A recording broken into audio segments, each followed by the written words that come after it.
resist the urge to spurg. What? Like, You said that right when I flipped the mics. oh, whoops. Well, Spurg isn't like spurg out, like, you know, like make noises like ing, or like no, I swear, no. well, you know what? With that, I gotta tell you something, boys. It's Christmas almost. It's a few days before the day of the Christmas, and you know what that means? It's time to be thankful because that was Thanksgiving, but now it's Christmas. We're here in the flesh with each other every day, everybody, every soul, every one of us has something special to say, such as you. Me. What do you have to say for yourself right now? Bacon, egg, and cheese. And you, what do you have to say for yourself? I actually distinctly practice Kwanzaa. And me, I have to say, welcome to Pixel Pulse, everyone, the final episode of the year. Did you know Kwanzaa falls on December 26th? What is Kwanzaa? Kwanzaa is Your birthday. Well, no, yeah, it is. But like, Kwanzaa is an African holiday essentially based around beeswax candles and stuff like that. There's more to it. I don't really know that much. I just know that it happens on my birthday, just like Boxing Day does. Oh, yeah. The day where Little Mac gets his shit kicked in by Soda Popinski. Actually, do you guys know what Boxing Day is, actually? Nope. So, Can't say I do. It's a day where you put things in boxes and return them to the stores. I mean, that is a lot of what happens, but essentially in like Britain, I'm sure other countries do that too, but Britain goes and flips the hierarchy of society. Like, say a servant becomes a master for the day. That's kind of what Boxing Day is. Okay. Yeah. Knowledge. So, like, say if a man is there and he has a maid, or like so Boxing Day, Batman would serve Alfred breakfast. Okay. Yeah, that sounds. What would the Pixel Pulse Boxing Day be like? Little man getting his shit rocked. Oh, by who? Me and you right now. We're time to bring back out the Smash Ultimate. Oh shit! Reinstalled on the Switch. It's not uninstalled. Oh well, one of us. Whoops. Yeah, well, he's gonna have to live that one up later. Anyways, welcome to the final episode of Pixel Pulse, everyone. Hopefully, I have my mic facing the right way this time. Did you say the final episode of the year for Pixel Pulse? Oh. Yeah, the show's ending after 8 episodes. It's been a good run. I was like, dang, thanks for someone letting me know. No, it's the final episode. Yeah. I guess I'm going it solo after this. We won't be doing a show on the 29th, even though that's 2 weeks from now, just because it'll be the holidays. It's going to be crazy busy. So we'll probably do it like the first week of January or sometime after that. But I figured for our final episode of the year, maybe we can even turn this into a yearly tradition. Instead of doing topics, why don't we just talk about the games that we played this year? We are the Game Awards now. Oh, now I'll eat your freaking heart out, Jeff Keighley. You can say the fuck word. It's okay. No.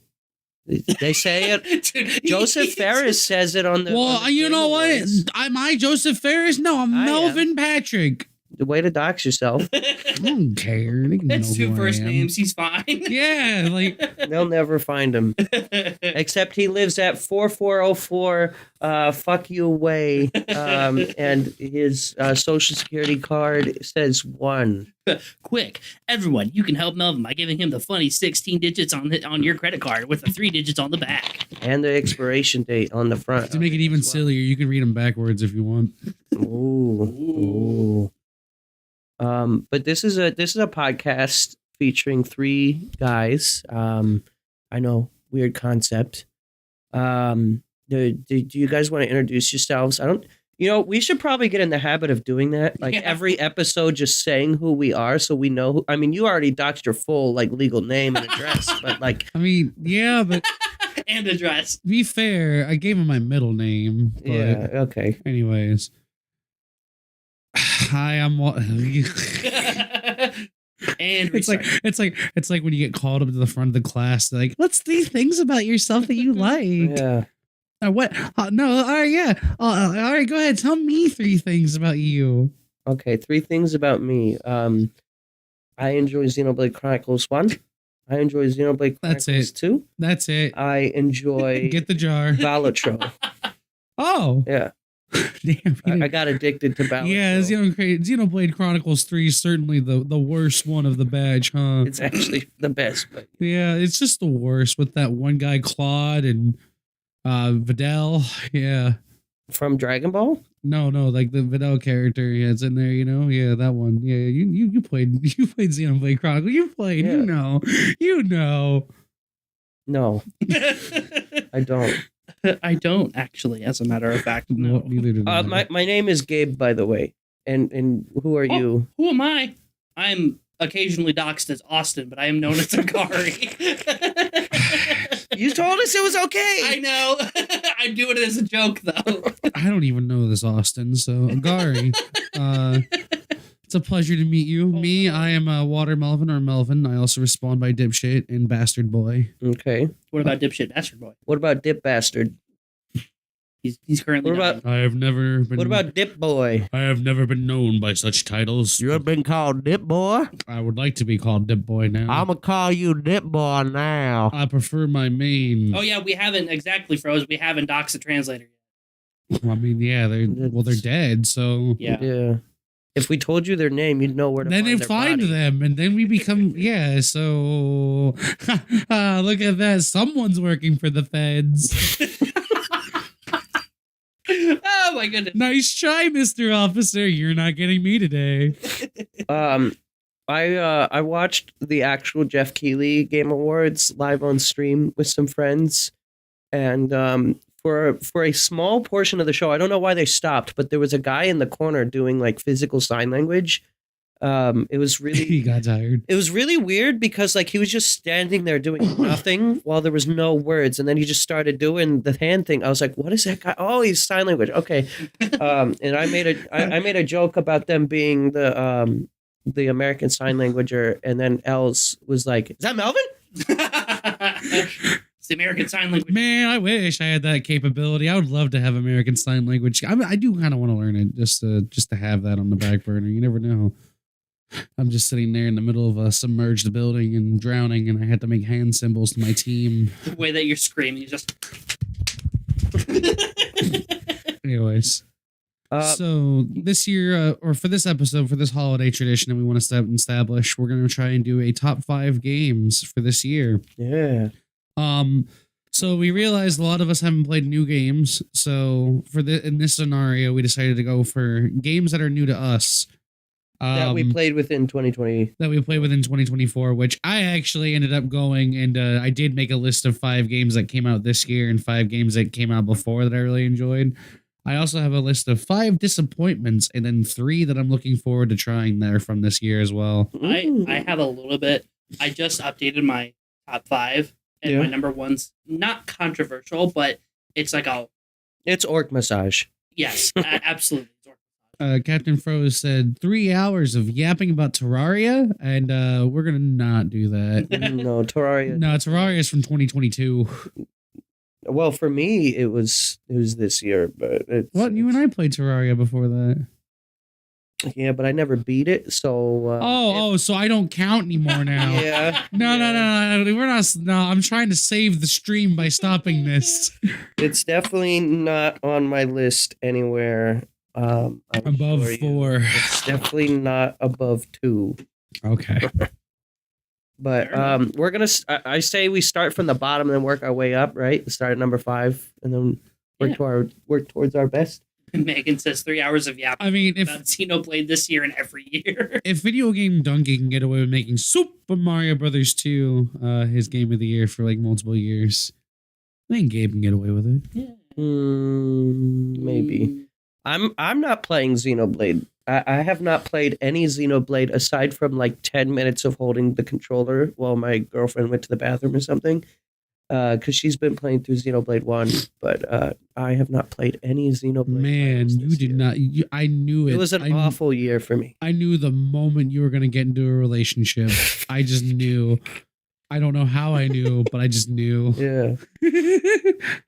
But at the same time, I really need to beat it myself.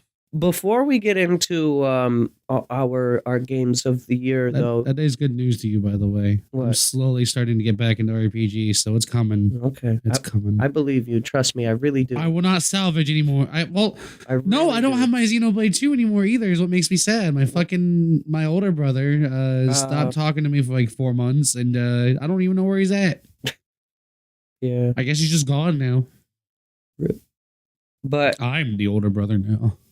It is me. I am the older brother. I guess I mean if the oldest brother disappears, then that makes you the oldest brother. Yeah, I get, yeah. Yeah, it's like survival of the fittest. I mean, it's or like, something. yeah, like if an animal, Survival of the fittest. if there's like 4 bears and like the biggest bear dies, I guess the second biggest bear becomes the biggest bear if you think about it through process of elimination. True. But what I did want to talk about though before we went into our game of the year, I wanted to say, did any of us catch the actual Jeff Keighley Awards other than myself? I know you I were caught there the for. bare end of it. Yeah, Yeah. I was working. you were work. I Did work you every catch like day. headlines and like see any announcements? I've or- seen a lot of the games announced. Yeah, anything stand out to you from the show? I saw that there was Witcher. I thought that was Witcher interesting. 4 with Siri. I didn't get to see the actual trailer for it yet. Here's another one. Oh, the Elden Ring game is very. Night Ring. I'm very like mixed on Night Ring or Ring. Blah, blah, blah. Night. Blah, blah, blah, blah. I have a lot of interest in trying it because I mean I love Elden Ring. I literally was just playing Elden Ring before I showed up onto the stream. Like, but it just throws me off with the idea that it's kind of like a battle royale style with moving maps, and then also having the 6 characters or 8 character classes you pick from. I hope it would be a good way for like newer people to get into the series. I have a question. As someone who's not played any Souls or FromSoft games, I was already under the impression that like the Souls games had like some level of multiplayer in them. So there is they all have like a form of multiplayer where Stop fidgeting. oh, he took away my thing. Can I at least have the train whistle back? This is Where is the train whistle? I don't know, but this is fucking this is a concentration camp now. You can have this. Oh my Slide God. whistle. You know, I'm fine. I won't be happy about it.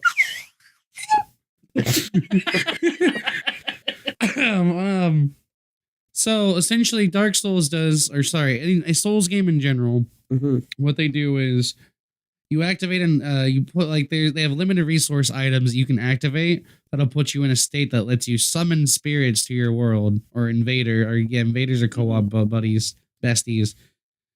And so what happens is say you're in a dungeon, you just got to the start of that dungeon, you want to summon me in, I'll put my sign through that dungeon at the beginning, and then you summon me, and then we just play through the entire dungeon all the way up to the boss. It's very restrictive. So like you can't rest at all. You can hit the bonfires and ignite the checkpoints, but you can't rest yourself until I'm gone. hmm Essentially, also it opens you up to a thing called Invasion, which that's where you see like the red ghosts show up on like all the memes and then get like wrecked or something like that, or wreck you. And that's kind of what the whole idea of multiplayer for Dark Souls and Elden Ring is. What was really popular though was they did an Elden Ring seamless co-op mod recently. I don't remember the developer. Give me the Xbox controller. Okay. Thank you. Oh, he gets his thing. You want a fidget controller? No, I don't want a fidget controller. I want the fucking clip for the microphone. Anyways, I want the clip for the microphone. Dude, you want the loudest controller known to man? Oh yeah, the game. that's not the Nintendo 64. This thing is That so is actually fucking very loud. much louder. Yes. But essentially, they made a seamless co-op mod that the actual developers took notice of, Yeah. and the seamless co-op mod made it to where you could just play through the entirety of Elden Ring with your friend. It was very nice. If you wanted to play with friends, that is the ultimate way to play through it. So with this, I think when they say like directly multiplayer, I think that is they're going to be like from start to finish with you in that world, hmm rather than you summoning them into your game. But this new Elden Ring game is like a new game. It's not just Elden Ring, right? So it's what I've noticed, what it looks like to me, because I've played through like all of the Souls games. It looks like they're taking their assets from Dark Souls 3, some of their assets from Bloodborne. It looks like some of the movement system from Sekiro, and then they're kind of just mashing it up into an amalgamation of Elden Ring map with it too, and it's becoming like one big AI generated like maps. They hired the guy. Opponent Jeff in chat says they hired the guy who made the seamless co-op mod. Oh, that is awesome news to hear that, because that is a fantastic mod. I very much loved the seamless co-op mod. Like I said, it's my preferred way to play Elden Ring if I have friends that want to play with me. So what? It's just very interesting to me because I don't know how like customizable things will be with like the 6 classes. They've always done classes before in Elden Ring and like all the Souls games, so it's not that surprising that you would get these characters. But what makes it all super interesting is there's bosses from Dark Souls 3 that were shown off in the trailer, like the one dragon you see with the guy in a spear on top of it. That's the Nameless King from Dark Souls 3, notorious for being one of the hardest bosses. And I actually saw a lot of people on like Blue Sky posting about that. I was like, I don't know what that means, but good for them. Nameless King. I just know that there's a lot of characters I recognized. There's a lot of locations that looked really pretty, and I'm absolutely gonna give it a shot. I don't know if I'd want to pay full price for it, but I heard it's gonna be the Shadow of the Erdtree costs. I think that what was it, like $40? Yeah, that's just rumors though. I can't confirm that. I haven't seen anything like that. If it's 40, then that seems more reasonable for me to try this.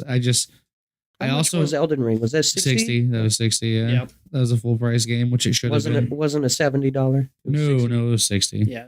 So, which cool. I like Bandai Namco Call of a lot. Duty, which by the way, Call of Duty's in just a slight interjection. That is exactly where Call of Duty's going. Yeah. Yeah. Oh yeah, I heard about this. Go They're getting ahead. busted for a whole bunch of AI shit now. So Activision. So Activision did a lot of like non like AI protected contracts. So a lot of the SAG-AFTRA like people that weren't involved with SAG-AFTRA were like working for Activision. Well, now it turns out they're firing a lot of voice actors and they're AI generating a lot of their lines. Yeah, and a lot of the artwork too. Yeah, so like for the new Christmas event that's going on right now, they actually have like it's like a zombies Christmas event, but they have like a zombie Santa that was AI generated, and it has 4 fingers, and then he's got 6 fingers. Well, there's 4 fingers on the one throwing the snowball that's animated. Yeah, you're right. There's 6 fingers on one holding it up. Yeah. And there's 6 fingers on a guy loading a magazine into a gun on one of his things. Yeah. Like I don't understand. I don't understand why you would do this. Listen, there's only one context when 6 fingers is okay, and that's when we're talking about chicken fingers. All right, listen. I love chicken fingers. Listen. I should have got some chicken before I came here. I tried going to Raising Cane's the other day. Yeah. That was a mistake.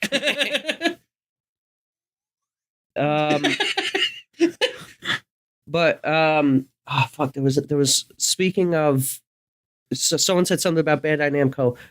Did you see the new Pac-Man game? Yeah, I saw that. Did you see the Pac-Man episode that it's based off of? No. So I heard about it. So there's a series on Amazon called Secret Levels. Yeah. It is I think a celebration of games is what's kind of be wording. It is worth watching, especially if you like Dungeons and Dragons. They have one of the sickest fucking goddamn dragon transformations I have ever seen, where one of the dragon, I'm not going to spoil it, but there's a Dungeons and Dragons episode. Something really cool happens. I recommend it. Each episode's like 15 to like 10 minutes long, so it's all super short anthologies, each one having a different animation based in that game's universe. Okay. For me, they had a Warhammer episode for 15 minutes, and it covers the main character from Space Marines 2. It was very pretty, and I've been listening to books from Warhammer like nonstop for like the last 3 months, and everything was like ripped straight from the page. It looked so good. It was so pretty. The Pac-Man episode is crazy. And the fact that they're making a game based off of the concept of that episode makes me actually want to play Pac-Man for the first time in ever. Yeah. And it's a Metroidvania. Cool. Yeah. And it's a Metroidvania style with a unique art style. I just never thought they'd be able to do something like that with Pac-Man. Yeah. It feels like when Steamboat Willie went public domain and people were immediately like, let's do horror. Yeah, horror. But Yeah, but then they did something really good with it though. yeah. It's like the same So thing they did with Winnie the Pooh when Yeah. it became Yeah. public domain. I They did horror believe- movies. I believe Secret Levels releases new episodes every Monday.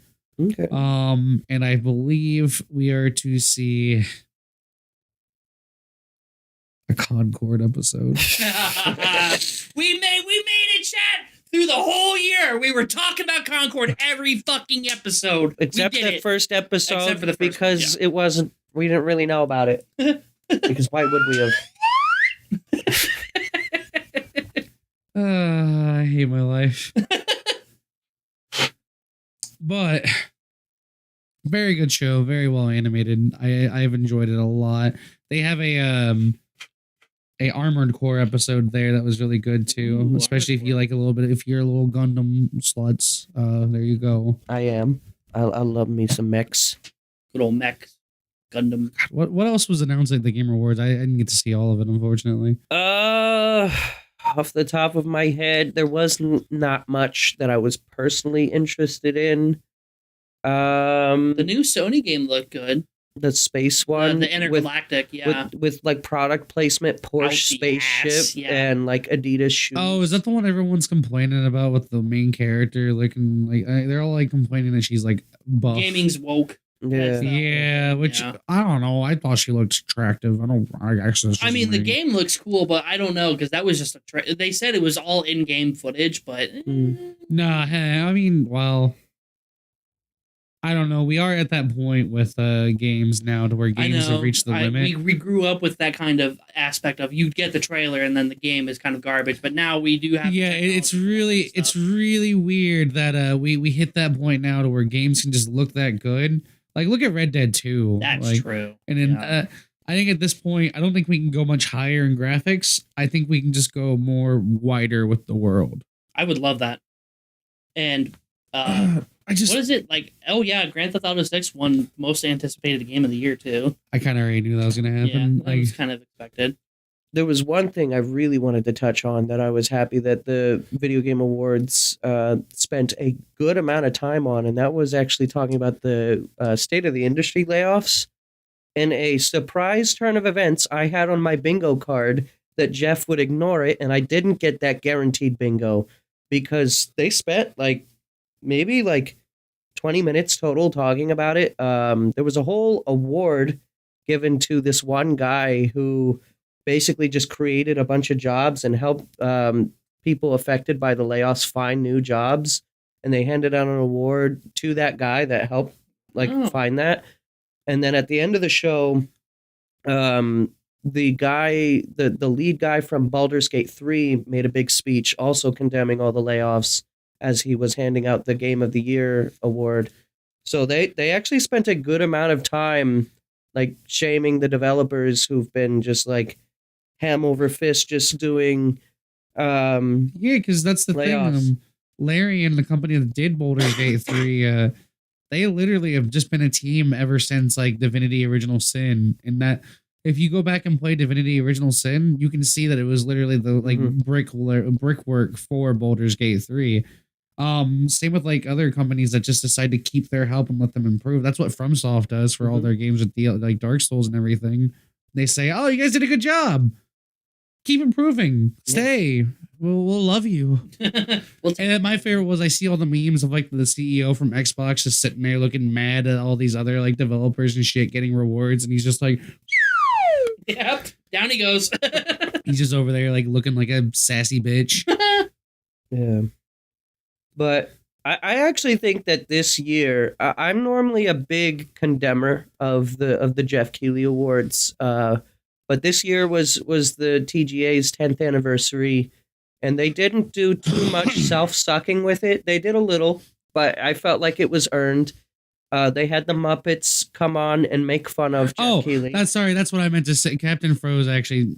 Captain Fro said also Phil Spencer in the audience Yeah, not did clapping for. Yeah, That's what I meant to say. That's who I was talking about. Phil Yeah. Spencer. I thought he was I thought he was like from Xbox. I guess maybe I'm not. Phil Spencer is Xbox. Yeah, Yeah, Phil Spencer. so that's who I meant was Phil Spencer, not Yeah. Xbox CEO. Yeah, just he was sitting there pouting when Sony won. So He's basically the Xbox. cool. So I just didn't know his name. Yeah, thankfully. Yep. Keep going. Sorry. No, I mean that's pretty much it. I think that this year was actually pretty decent for the show, all things considered. Here, I'm gonna look up a list of the winners real fast. Yeah, the winner was Astrobot. Which and not no offense to Elden Ring, but good. Yeah, Astrobot did a lot of sweeping, which was good. And vacuuming. Yeah. Balatro, I think, won best indie game, which I started playing after that. and I do want to try that. It's pretty fucking good. I got it on my Switch. Let me look up. I might try it later. Yeah, but I guess while you're looking that up, we could probably get started with Oh yeah, I was gonna say I'm on there now. Okay, just real quick. So what I thought was interesting was there's a player's voice category, and so the players shows Black Myth Wukong, which was interesting to me. Yeah.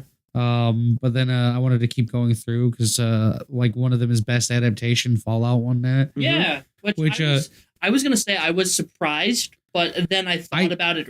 I really thought Arcane was gonna have it. I totally thought I thought Arcane was gonna have it, but I also think Fallout was a really good adaptation of the Fallout series, while Arcane was kind of its own thing. Yeah, I agree because it was like it's its own thing. I mean, Arcane is like it's the story about.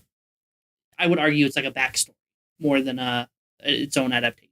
It's more of a backstory of these characters, how these characters come up to be, and that's just pretty much kind of what it is. I haven't watched the second season of Arcane. I've seen the first one. Mm-hmm. The second one is I've been told is very good. I haven't watched it yet either. I have seen the first one as well. Yeah. Balatro got the mobile game award. Mm-hmm. Helldivers 2 surprisingly got ongoing game. I thought for sure it was gonna be like Fortnite or something, or Apex Legends usually tends to like bag that. I feel like, especially with like the Fortnite had like a really big season last season. I'm just really glad Destiny didn't win. I feel like best esports every year is the same 5 games. It's League of Legends. That's because there's only like 5 games that do esports. Yeah, well, we need some new esport games that are actually good. Marvel Rivals came out. Yeah, I did. Yeah, I did. I got. I'm gonna. Oh, if you win, let me know soon. I will. I play it.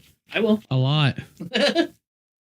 I have it downloaded. I just have to get to it. Don't you sit there and boot up Call of Duty and not invite me while I'm sitting there. It's double. While I'm invisible right now. You should have.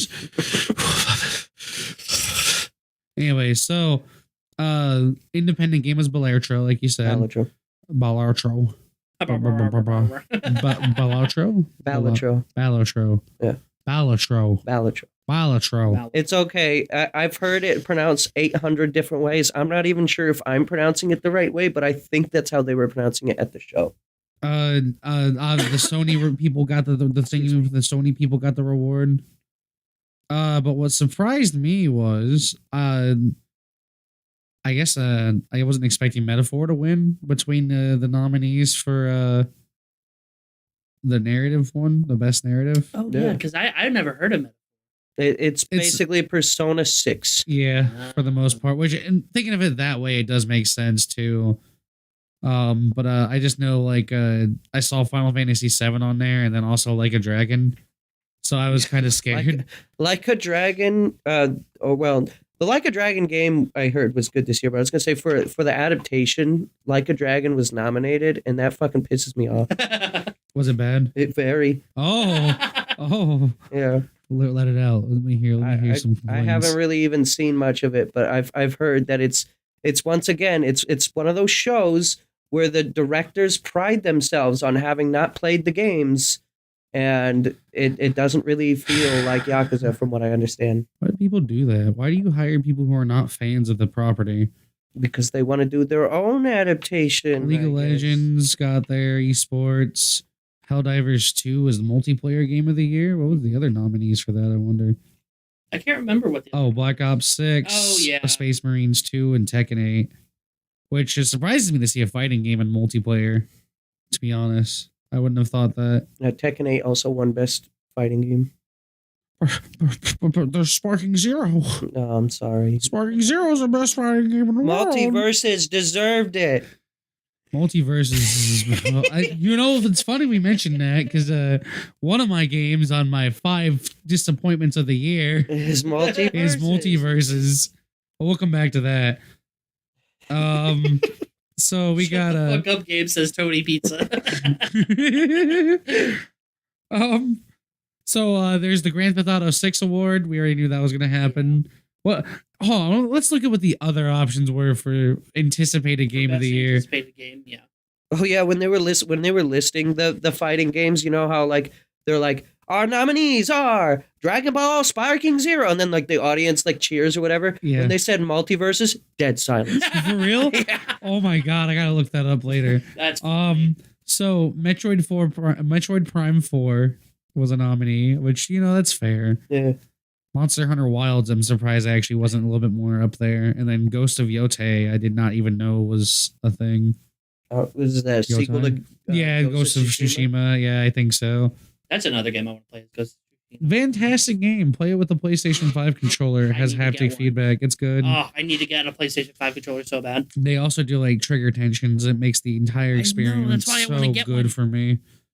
And I didn't realize that you could use that on PC. So, like, now that I know I can use that on my PC and play, like, a lot of my games with it, I'm like, I want to get one. Yeah, it's a lot of them will do it too. A lot of the PC games will actually go. I'm hoping for a Christmas gift for that one. Yeah. Let's see. And then so we got best role playing game and art direction is Metaphor. Yeah, that's better. Thank you. Which doesn't surprise me. It's Atlas. Their art directions are always on point. They are literally style defining. Black Myth Wukong got action game of the year, which that surprises me. I thought for sure Space Marines 2 would. What else is there? So the one I gotta ask, what is innovation and accessibility? I think it's just, like, accessibility features. I don't know. I have no idea. Was the Prince of Persia platformer really accessible or something? I don't know anything about it.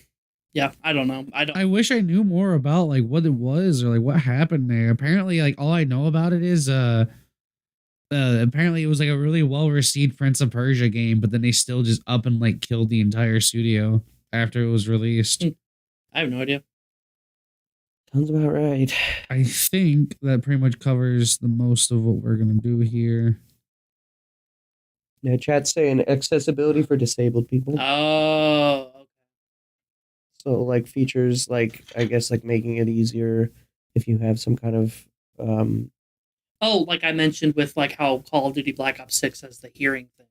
yeah, Like, but it's not like it's.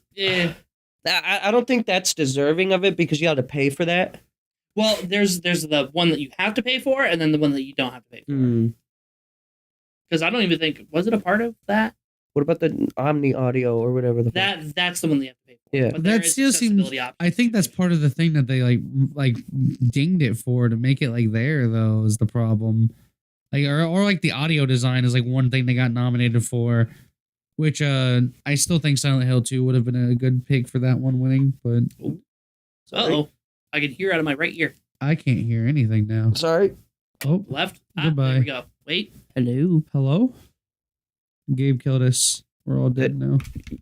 Do you have audio in your headphones? I have right. Can you hear me? Hold on. Take your headphones off for a second, Okay. boys. Headphones off. Hold on. I'm committed. Talk. Check. Okay, good. Okay, sorry. I accidentally bumped the cable. We're good. But okay, I think with that. Okay, so like Star Wars Outlaws. I don't know exactly what Star Wars Outlaws did. Like I played that. It looked like just a normal. I don't know. I don't know. It just seems like a weird category, but I guess I appreciate it being there for people who need it. I don't know much about it myself.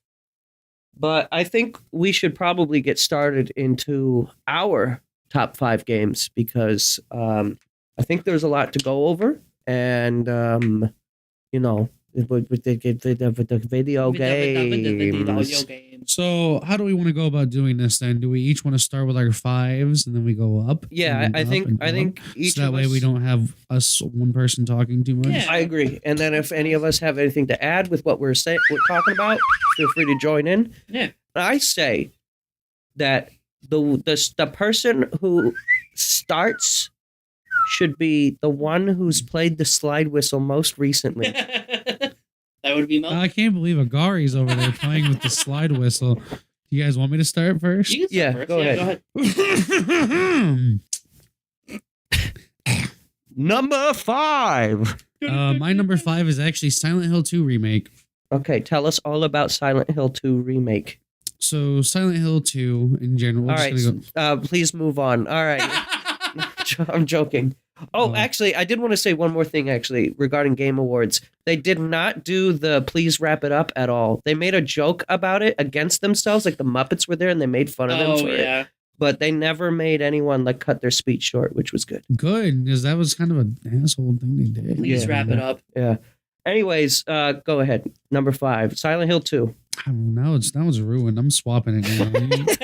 You made me self-conscious about it. Number 5 is now Helldivers 2 because you decided to make me.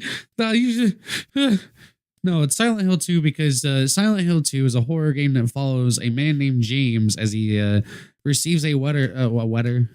He opens a wetter up from his dead wife. Why his you wife. put a wetter? He opens up a wetter from his dead wife, and because he does that, I keep jokingly doing it. It keeps sticking in my mouth.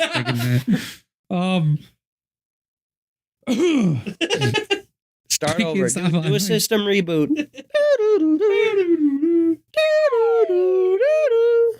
Okay. Okay, so James receives a letter from his dead wife to find me in Silent Hill. He's like, ah, shit, she dead. How the fuck? What? I hope that's the exact line. He's like, yo, what the fuck this shit? No, he was looking in the mirror when he says it, so it's more like he has his like forearms rested on the side. He's like, how's that bitch still alive? I thought I got rid of her. I really don't want to give her alimony, but at the same time, I love my wife. I want to see her so bad.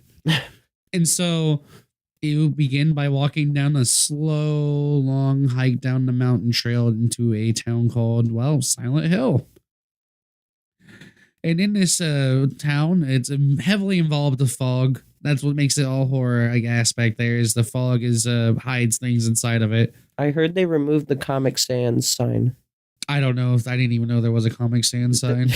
There's apparently a sign in the original version that just says like Silent Hill, and it's in Comic Sans, and now it's no longer in Comic. See, that's the sad part. I didn't get to play the original Silent Hill, so I don't know. Really? No, this is me experiencing Silent Hill for the first time. But I will say, the reason why I know, right? I actually did start trying to play it before, but then I saw that the remake was coming out literally like in 6 months, so I kind of just made the decision to hold off and see if the remake was good. I'm glad I did because the remake is very faithful to the original game from what I did play of it. The fog itself, by the way, the reason why the fog is implemented into the Silent Hill genre or like the Silent Hill genre of horror, it was the original Silent Hill for PlayStation 1 had loading issues. Right. And so they used a lot of the fog to go out and hide all the monsters and stuff like that. So when players are walking through, it's letting the game load faster. And that's why the fog is very silent and it's very scary. The reason why it's there are a lot of hills. No, actually, there's like in this game. I don't want. Yeah, that's the fucked up There's part. one It's silent. hill. It's Silent Hills. Well, it's just Silent Hill. Maybe it's not Silent Hills. Is it Silent Hill? No, it's Silent Hills was the name of the PT thing. Yeah, that's what it was. You're right. My bad. But where was I? So Silent Hill. The reason why I have it at number 5 for me is because I haven't really felt a whole lot from horror games in a long time, and Silent Hill does a really good job at having a very strong and oppressive atmosphere that constantly barrages you the moment you hit the city. Like the music is very uncomfortable. It puts you on the edge. If you ever get the chance, I highly recommend you in specific, Gabriel, listen to the Silent Hill 2 soundtrack. I'm probably going to play the games at some point. I highly recommend you listen to the soundtrack too. It's very the soundtrack does a lot of lifting with the horror atmosphere to where like in the moment you go into a building, there's like a small moment of reprieve. Like it does a really good job with its sound design to make you very uncomfortable. And I think it's a game that people who like horror should absolutely experience. I don't want to go into story spoilers because if you do want to play it, What if you're not big on horror? Because they do have an easy mode. like it's not that I'm like scared of it, but horror has never been like something that I've seeked I'm kind of suck out. So Silent Hill 2 also has a deep psychological thriller part of it. Mm-hmm. So Silent Hill in general is a manifestation of who so in certain games, one game is called Silent Hill Downpour. You play as a prisoner who crashes outside of Silent Hill and walks into it. It's an idea generally where like Silent Hill is personal hells for certain individuals. And so you go into essentially a psychological journey with James and like what it was like because his wife died of cancer. And so a lot of the story is essentially him, like what he was doing to cope with that stress from the cancer and being helpless and watching his wife die in front of him. And so it's a really deep, thought-provoking game, I like to think. And I don't know if it's still in there, but there is an Easter egg ending where you find out that a dog was manipulating it all the whole time. A dog. Yeah, a little Shiba Inu. A dog. A dog. And you can actually wear that as a hat if you want to make it less scary. Based. No, the thing is, like, it's not the monsters or anything, but it plays like an action game, a really decent action game where you can dodge and smack shit with a piece of wood. Mm-hmm. I like smacking shit. Like, I don't know why. I'm not scared of the monsters anymore until I go into the buildings. But when they're out there in the streets, it's on. That's the ops. I'm pulling up. My favorite is when they're like walking away from me and I run up behind them with the plank and just whop. Essentially though, like each different monster as you progress through the story is like a different manifestation of James and his character. Like the nurses that Silent Hill is famous for, you might have seen them on like the social media where they're like bandaged up nurses who like twitch and move funny whenever they get like light exposed to them. That is a manifestation of the lust he felt for the nurses while his wife was, sitting there dying of cancer and can't, you give him his porn star moves. So I think that if you're not into horror, but you also like that deep psychological aspect, I think Silent Hill 2 is worth it for a person who's just looking for that feeling. Yeah, I mean, I'll probably give it a shot at some point in my days. I don't know. No, I've never been like huge into horror. It's weird. I'm not like against it either. It's weird because I love Resident Evil, and it's weird that it took me this long to play Silent Hill. Right. There also is a comic relief character called the Pyramid Head. Yo, he's also kind of the sex appeal of the game too. So just like me, for real. A lot of women want to sleep with Pyramid Head.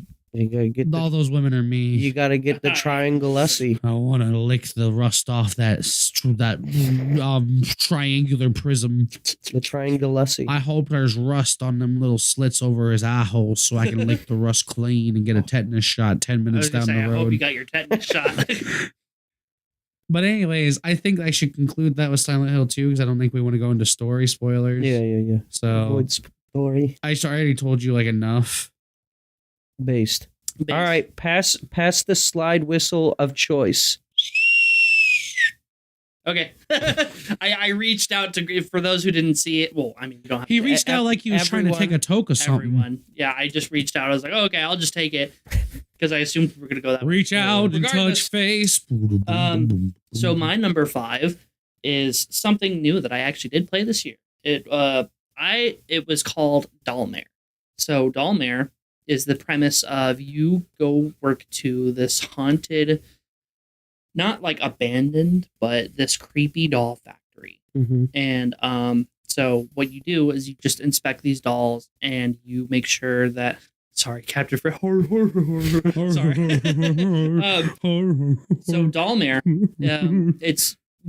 it's a horror game, but it's not like, it doesn't have any jumps. It's not going to come out and try to scare you, but it's got enough atmosphere to where they recommend that you play the game with headphones because of how big the atmosphere sounds and how spooky the atmosphere is in the game. And any time that you play the game, they're playing on that horror where it looks like a. So if you have a fear of porcelain dolls, it seems like this game is not the game for me. Yeah. If you don't like that kind of porcelain doll-esque kind of horror, I wouldn't recommend it. But so essentially you're just working at this factory and you have this story of like trying to figure out why this factory is still around. You're trying to figure out, who is behind it, what is the characteristics behind what's going on in it. Can you blow them up? No, unfortunately, but you can burn them. You could throw them in a little. I hope you die in a fire. But with that, it had a really good story. The atmosphere is insane because just the audio engineering that they put into the game to make that atmosphere so creepy without it having any jump scares or any sort of way to like come out at you to surprise you. It's mostly just creepy, and that's all it is. It's very atmospheric, and it's got a 10 out of 10 on Steam. It came out. And it's only $5 as well. Yeah, it's only $5 on Steam, and it came out like 2 days before Halloween. I think it was like 2 days before Halloween it was released, and it got really good reviews. I liked the game, and it's unique to every player. So no matter what, if you get the game for $5, it's going to be different. Your playthroughs will be going to be different from mine. Sure, it's going to have the same storyline, but like, you're not going to have the same like events that I had. Turns out Dollmare is just watching your coworker look up the dress of every single doll as it goes by, and you had to wonder whether or not you should report him, but you shouldn't because you know he has a wife and a son at home. You know that he needs that income, but at the same time, why is he looking up the dresses of the goddamn little porcelain dolls? Yeah. So Dollmare is my number 5. But will it have a dog? Will it have a dog? No. There's no dog. There's no... Sorry. See, that... There's no dog. Nope. You cannot pet the dog in Dollmare. I'm sorry. But yeah, my number 5 is Dollmare for this year. That one was super fun. And I can't paint either. No, you can't. You can't. You just look at dolls. Look, if it's a doll painting simulator, I'll just go play Warhammer. No, you dropped it. I dropped the baton. He dropped the baton. Didn't you do track baton. and field? All right. Listen here, everyone. Here comes. My number 5. I couldn't figure out what I was going to put at my number 5. So there is no number 5. Well, I've got a number 5, but it's different from what I wrote on my list. So initially, I put Thousand Year Door Switch remake, but then I was like, I mean, it was good. It was very good. I'm a big fan of Thousand Year Door, but I don't know if it was my top 5 game of all time. It'd probably be like 6 or 7. And then I was like, "Are we doing all time?" No, for this year. Oh, okay. Okay. I was like, "Whoa, wait a minute." Because the Thousand Year Door Switch remake came out in like May of this year. I'd say if we want to include remakes, I got one too. But yeah, well, I mean, you just did. Yeah. You just Silent Hill 2 remake. There's also I considered putting Super Mario Eclipse, which is a mod for Mario Sunshine. I've talked about it a couple times here on Pixel Pulse, where it takes the original Mario Sunshine and adds a bunch, like it doubles the amount of shines that are in the game. There's a ton going on in that, and it's a very good mod for those who are fans of Mario Sunshine. But ultimately, what I have to give my number 5 as I get stabbed in the throat, slot 2 is The Legend of Zelda: Echoes of Wisdom, the game where I forget that game exists a lot. Yeah, so did my mom. I was talking to my mom at Thanksgiving. I was like, yeah, I just beat the new Zelda, and my mom, she's a big Zelda fan. She played every single one of them. She's like, there was a new Zelda? Yeah. Did she get a hold of the new Zelda? It's right there. Oh, you got her the new Zelda? Yeah, it's under the tree. That's cute. Yeah. You're a good son. No, I am a good moon. Get it? Because Moon. my asshole is facing his head right now. Stop making it wink. But anyways, yeah, my real number 5 slot is going to be Echoes of Wisdom. But did she ever paint dog? No, she's never painted a dog. No. Echoes of Wisdom, for those who don't know, is the first new top-down Zelda game since A Link Between Worlds, and arguably is the first traditional Zelda game since A Link Between Worlds. Since Breath of the Wild and Tears of the Kingdom are very far gone from the traditional Zelda formula. A Link Between Worlds is the one for the 3DS, right? Yep, the Link to the Past sort of, not really remake, but like, it was, so yeah, it started off as a remake of A Link to the Past, then started off with the kiss. How did it end up like this? Yeah. But How did it end up like? Sorry. But yeah, no, that was a I hope that gets ported over at some point. Would be nice. Like, eShop game. I really do. I love that game so much. But Echoes of Wisdom. Now, I do want to try that one too. Have you seen anything on the game? I've seen that you can just infinitely stack beds. Yep. So the main idea, I guess, for Echoes of Wisdom. They took the Zelda from the Breath of the Wild and threw her into a 2D perspective. Not really. So consider this. In traditional Zelda games, you have your sword and your magic meter, right? Your magic meter is a limited use for any like magical spells, like your fire rod or like certain special spells, stuff like that. So unlimited magic with limited sword use? So yes, Echoes of Wisdom is essentially that. You excuse me. Sorry, I'm recovering from being sick. Me too. Sick in the hit. Echoes of Wisdom, sorry. Echoes of Wisdom allows you to basically Classic be a summoner. So think of like the summoner class from Terraria, right? Where you have minions do your work for you. You summon any enemy that you've killed before, and then you can use them in combat. Oh, that's kind of cool. It's sort of Pokemon-like in that regard, in that you can kind of just collect them all and get all the dudes, right? Some dudes are useful, some dudes are not useful. There's also like objects that you can clone as well. Of course, some people know about the beds, but there's also like water blocks. There's like clouds. There's various. It's mostly the enemies. That's the main thing that you're doing. But there's a few other like objects that you can clone and place around and stuff as well to like weigh down a switch or climb up high or something. What I will say is it's not the best Zelda game or anything like that. It just sounds like its own kind of game. It is its own kind of game. And I think that's kind of really neat that they're trying to do something new with the IP. I really like that it's a return to form in a lot of ways, though, too. Because Echoes of Wisdom, Tears of the Kingdom and Breath of the Wild were such a big departure, and I love those games a lot. I mean, we did have the Link's Awakening remake, but at the same time, it's nice to see them take that Link's Awakening remake and refine it with something new. Yeah. I am a big fan of the new dungeons. There's a couple of dungeons here that are like super high standouts for me, whereas, again, Breath of the Wild, Tears of the Kingdom, those games' dungeons kind of sucked ass.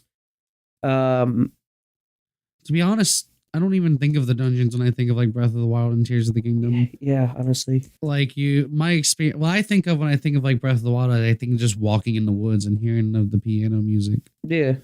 It's like, it's crazy like how it's such a big like departure from the other Zelda games, because I remember the layout of the water temple to this day. Do you? I have a feeling you don't. I bet you I could do the water temple real quick. Do it. You have 10 minutes right now. Fuck, load up a save with one on there. Let's go. You just hear me go, yeah, spamming A, trying to get to that point in the game because you don't even have a new save.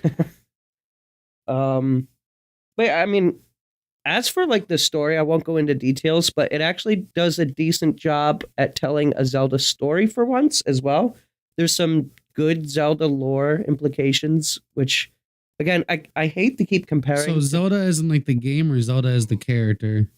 The game series. So like, okay, Breath of the Wild and Tears of the Kingdom, again, I hate to keep comparing, but like those games, they basically forgot that the rest of the series happened, and then they just kind of do their own thing, which I respect. But this is the first game since those came out that really feels like it remembers its history, and not only that, but expands on what previous games have established, which is pretty cool, I think. What's up? Just Captain Frozen said, unfortunately, Try is one of the worst voices on this channel so far. Oh yeah, because I was doing this for the whole time. Every time I tried to talk, I kept doing this for. Except it would have a little reverb, so it'd be more like, "Hey guys." Whoa! How do you get down there? Agari, we need to get him out of there. Oh God. Okay, we need to shave all of the pubic hair that we have, and we need to Form a weave rope. it. We need to weave it together like a strong braid. I don't know how much you got cooking in there, but it's the jungle out there, baby. Poison in the very air I breathe. Oh my God. Dude just lifted up his shirt and I just got like a journey through the mighty jungle. Meanwhile, I'm over here like hairless. I'm a hairy guy. I can't help it. It's weird because my chest hair is blonde, but my... Anyways, so that's Echoes of Wisdom. Again, it's a good return to form for the Zelda series. I'm really glad that this game came out. If you consider yourself a Zelda fan, I highly recommend it. My one complaint is it does suffer from the Tears of the Kingdom Breath of the Wild open-ended strategy to a lot of the puzzle solving. Oh, so... Which that was always the sad part about Breath of the Wild is like, yeah, there's like neat ways to solve these creative puzzles. But you end up doing the same puzzle solution like 80% of the time. If every block fits into the square hole, you're going to put everything to the square hole. Yeah, honestly, yeah. But yeah, that's Echoes of Wisdom. Here, I'm passing the baton to you. Let's talk about Number 4. Well, wait, no, you didn't pass it to me. You passed it to the American Sign Language. Go ahead and tell us about your number 5, buddy.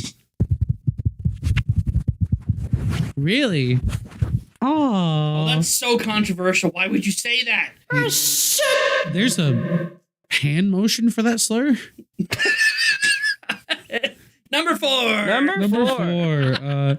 So my number 4 is something I'm extremely passionate about, which I'm surprised I put this at 4 thinking about it, but at the same time, there's been a lot of good games this year.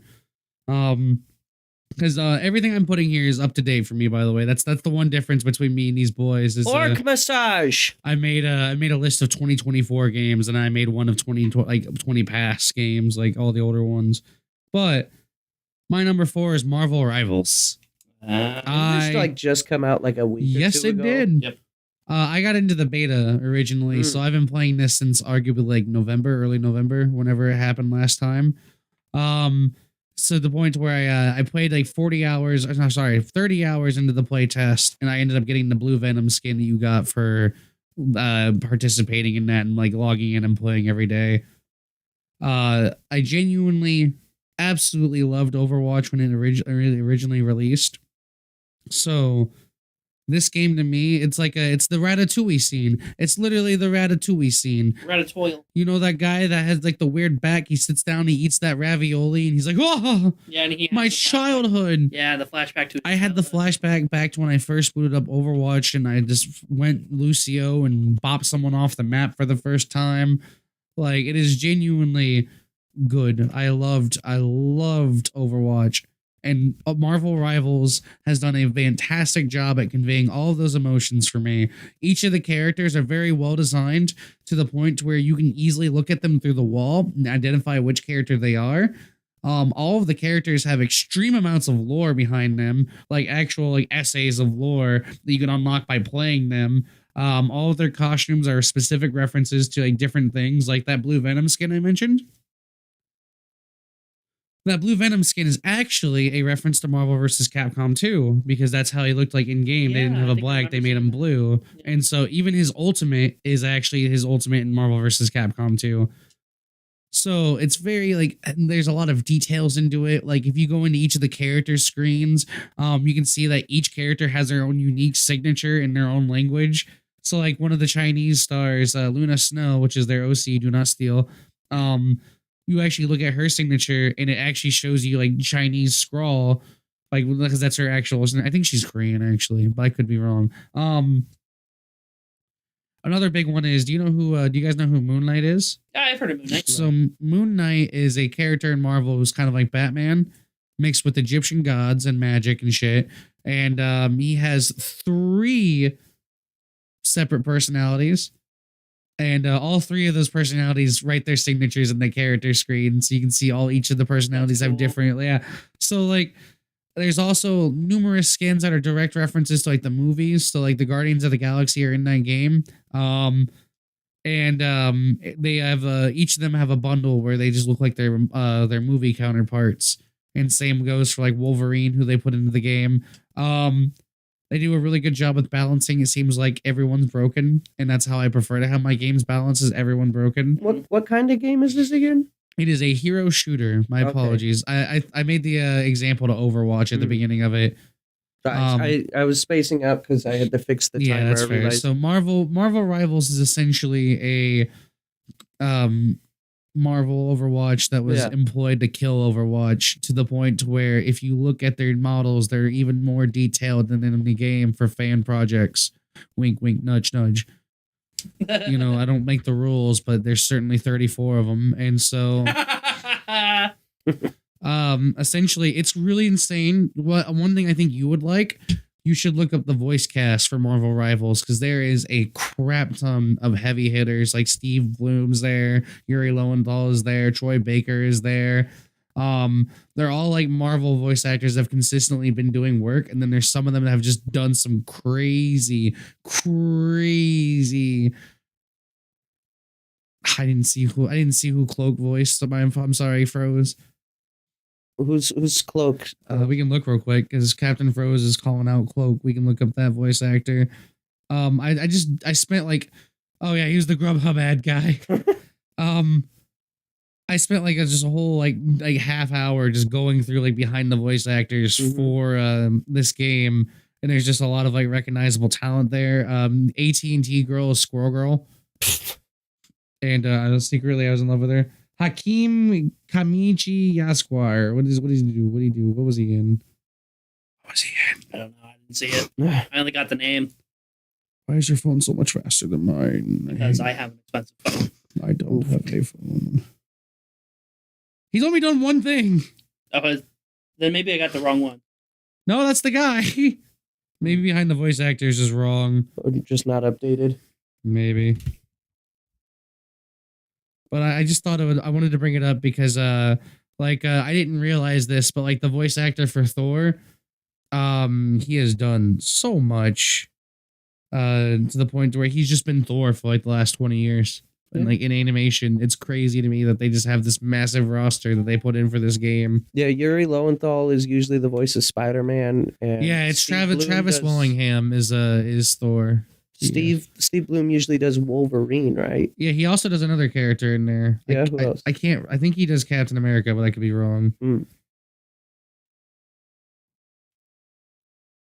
me just get the behind the scenes. I literally wanted to write this down earlier, but I forgot to like put it down because I wanted to talk about this in a pop culture. But essentially, the reason why I enjoy this game is the maps are really well designed. Everything has destructible environments to it, which makes it really unique. So like you'd be hiding up on top of there and essentially just blown apart from down below. Like, hey, get down here, you guy. You nerd. Nolan North is the voice of Rocket Raccoon also. My bad, my phone is not turned off. You're good. Troy Baker voices Loki. Trying to think. You might recognize some of these names a bit more than I would. I'll take a look. Kate Higgins is one of them. I think Kate Higgins is someone that's done other things. I can't remember though. You want to keep going? Got any more to talk about? Yes. So the character designs are really unique. I like the fact that they didn't go with the first Iron Fist. They actually went with a different one I've never actually seen before. Doctor Strange is like a weird tank for me. They got Colleen O'Shaughnessy, the voice of Tails, as Mantis. Yeah, I saw that too. Like, there's a lot of really strong voice talent in there. Oh, Steve Bloom also does Venom. Yeah, there we go. That was who it was. Venom. Venom was the tank that he did. Joe Zisha? Yeah, he's in there. Your boy's in Bruce there. Banner. Okay. It's free to play. Shark. Jeff the Land Shark. Okay, John Bailey. Let's fucking go. Yeah, he's a few characters. It's in its infancy, so that's why it kind of felt weird for me to put it there, because this is the opening of the game. Usually these things can get worse or better depending on how it goes. Captain Froze wants to know who Captain America is. He's trying to scope out the other captains. There can only be one. Hang on. I didn't see Captain America, but I probably scrolled right by them. Hang on. There's some noticeable anime VAs in there too. Brian Bloom. is Captain America / Steve Rogers. Essentially, I just want to point out that it seems like it's just fun. I really enjoy the game. You can do challenges that earn the in-game currency too. So you don't actually have to put money into it if you don't want to, but I did because I wanted to buy the battle pass. It was like, oh, that's another thing. Their battle pass is only $5. Oh, It's actually nice. no, it's actually $4.90. Like they do like 1-to-1 with dollar ratio. It's $490 for their battle pass. You get like an extra 10 credits left over, and then you can get a luxury one for like $10 in total. I just did the $10 one. You can take as long as you want with the battle pass. Yeah, I believe you do get to keep them because one of them is straight up just unlocking a mission, like a story It's kind of background. like what they did with Helldivers does that as well. Helldivers and what was it? The Halo Master Chief Collection. Yeah, Halo Infinite does that as well. Yeah. But no, I genuinely love Marvel Rivals. It is a hit that niche where I don't have a hero shooter anymore. I was one of the people that did like want to try Concord actually. I'm sorry. But then I saw that it just was not happening. There's one complaint I can make. In the beta, they had like a limited amount of characters. When they released the game, my problem is they added 7 DPS and 1 tank and 1 support. They added. Sorry, say that again. So when they added characters in, they added 7 damage. Sorry, I think it's 6 damage characters, 6 damage dealers, 1 tank and 1 support. Oh. And so the biggest problem I have with the game is loading into a game and seeing 4 damage dealers. Yeah. And then 1 tank and 1 healer, if you're lucky. Yeah. They gotta get that all-star cast. But and Squirrel Girl. Squirrel Girl was one of them. They added Squirrel Girl, they added Hawkeye, they added Black Widow, Wolverine. There's more. There's more. I'm not going through this. But anyways, I passed that whistle off to you. Oh wow, I got the baton. Okay, so You literally have it in your hands. I know, I don't want to use it. I have, it's kind of like not a toss up, it's more like a tie between what my 4th place was. So I put for my 4th place Tomodachi Life and Mario Party Jamboree, because Mario Party Jamboree, I would put Mario Party Jamboree over Tomodachi Life, but So wait, then what's in number 3? it's another one we'll get to. So this is a tie for 4th. Yeah, Okay. tie for 4th, and then So you got 6 games? yes, because I mean, But Tomodachi Life you've played before in the past. yeah, I could take that out. Never mind. Fine. Fuck Tomodachi Life. That's what I thought. We'll do Mario Party Jamboree, because this is the first Mario Party game that I've ever bought, like ever, in my first Mario Party. You know what, a one to start with. I think it's one of the best. I love it. I love playing it. Yeah. Every time I played Jamboree, I had a great time with it. I started off with originally, what was it, 3? I think a long time ago when we played. We started Mario Party 3 and we did a 50 round turn. With Mario Peach Party on 2? hard. It was 2 or 3. I can't remember. No, Probably it would have been 2 for us. Was it 2? Because I think that it was. We would have had to play it with Gabe. Yeah. Well, no, it was just me and you. Because this is when we were in middle school. Well, regardless, it was one of the Mario parties. I can't remember which one it was, but I did think. a 50 round turn. Did you have a Peach on Mario hard. Party for GameCube back then? I have all of the Mario parties for GameCube. Back then, when you were in middle school, Yeah.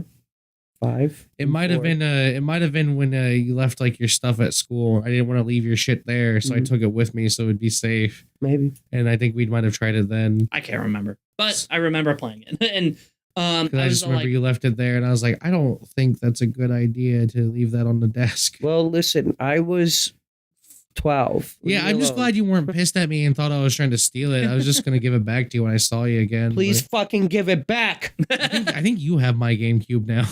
Yep, it's right there. Anyways, but yeah, Jamboree is definitely taking that spot for me because I've never played much of Mario Party games up until this year. Honestly, I played a lot of Mario Party. No, was it Super Mario Party? Is that the first one that was released for the Switch?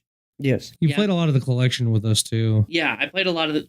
Yes, that was recent. though. Superstars. That Yeah, was like Superstars. 3 years ago. Okay, yeah. So, but I started playing it more. That might be when- where you're thinking of with like Mario Party, I like might. 2 and 3, because that's where those are Yeah, from. Yeah, you're right.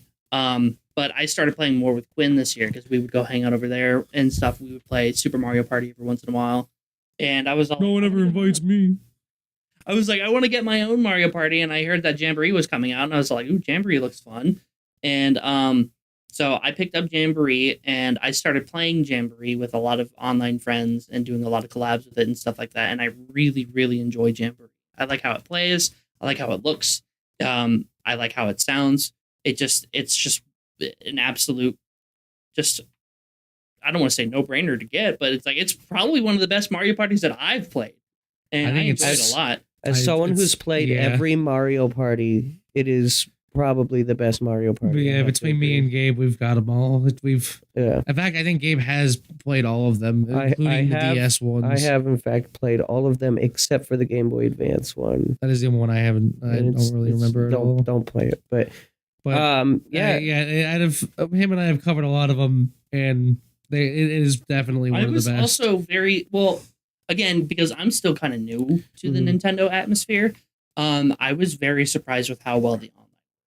yeah. I was very, very happy with how good the online was working with when I played with my friends online. I've so far had no noticeable hiccups. Yeah, I've had no problems, and I was very surprised about that because, like, from my previous hearings, like Nintendo has notoriously had really bad online. I mean, I thought they did pretty good when they added online support to the other Mario Party. Yeah, the other Mario parties have had a good track record, but Smash is notable for bad online for people. It kind of depends on how good your own Wi-Fi is. Like if you pay for good Wi-Fi, you'll have a good experience. Right. But people who don't pay for like the best tier Wi-Fi tend to have a lot more issues with Nintendo's online, which sucks because you shouldn't have to pay for the best online to have a fucking playable game. But oftentimes, if you have the lower end Wi-Fi's, especially with Smash Brothers, you'll have unplayable experiences. I wonder if it has to do with them developing it for like Japanese Wi-Fi.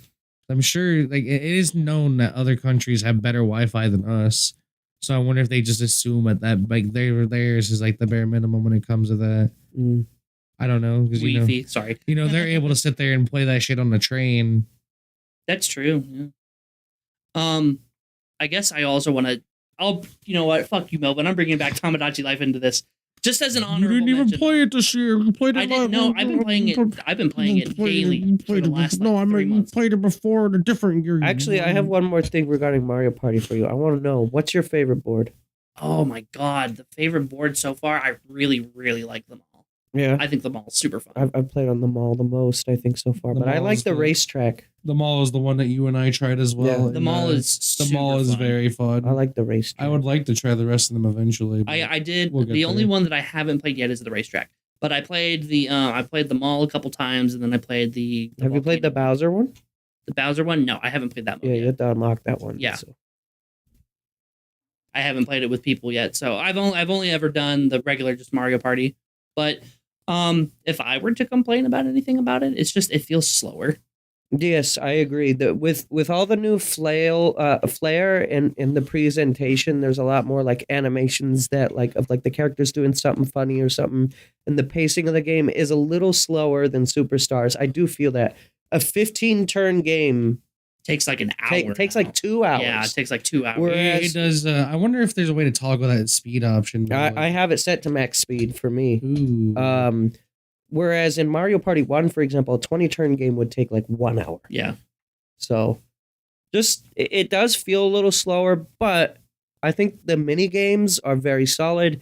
I think that the boards are very solid. I think that the Jamboree buddies are hilariously broken. Yes, they are.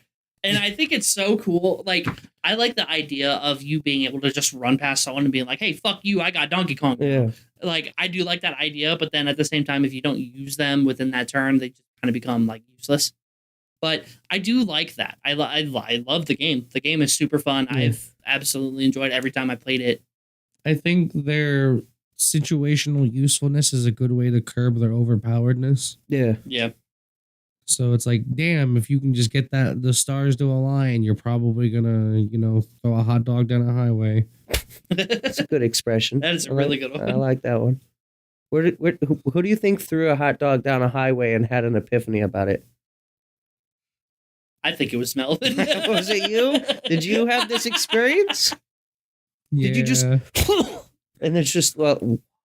No wonder people use that to talk about loose vaginas. Oh.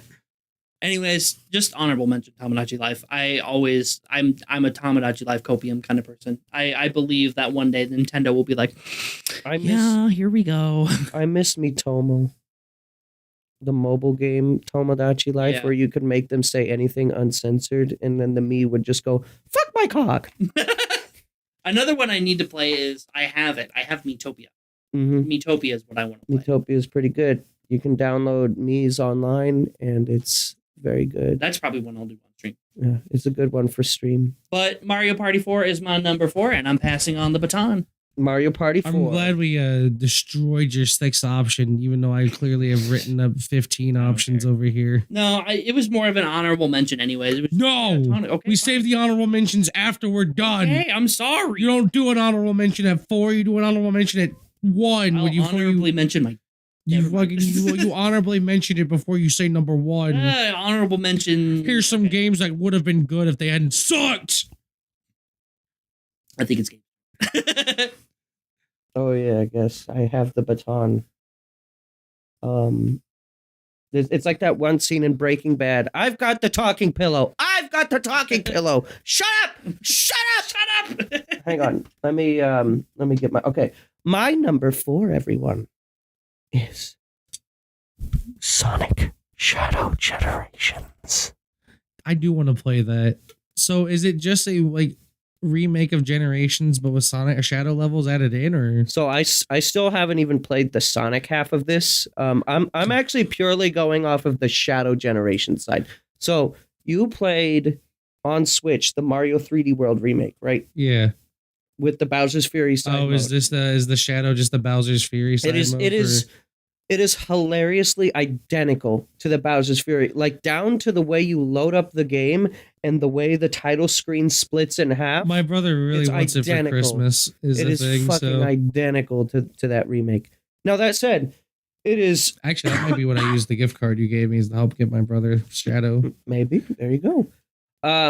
But it is probably the best Sonic game within the last few years.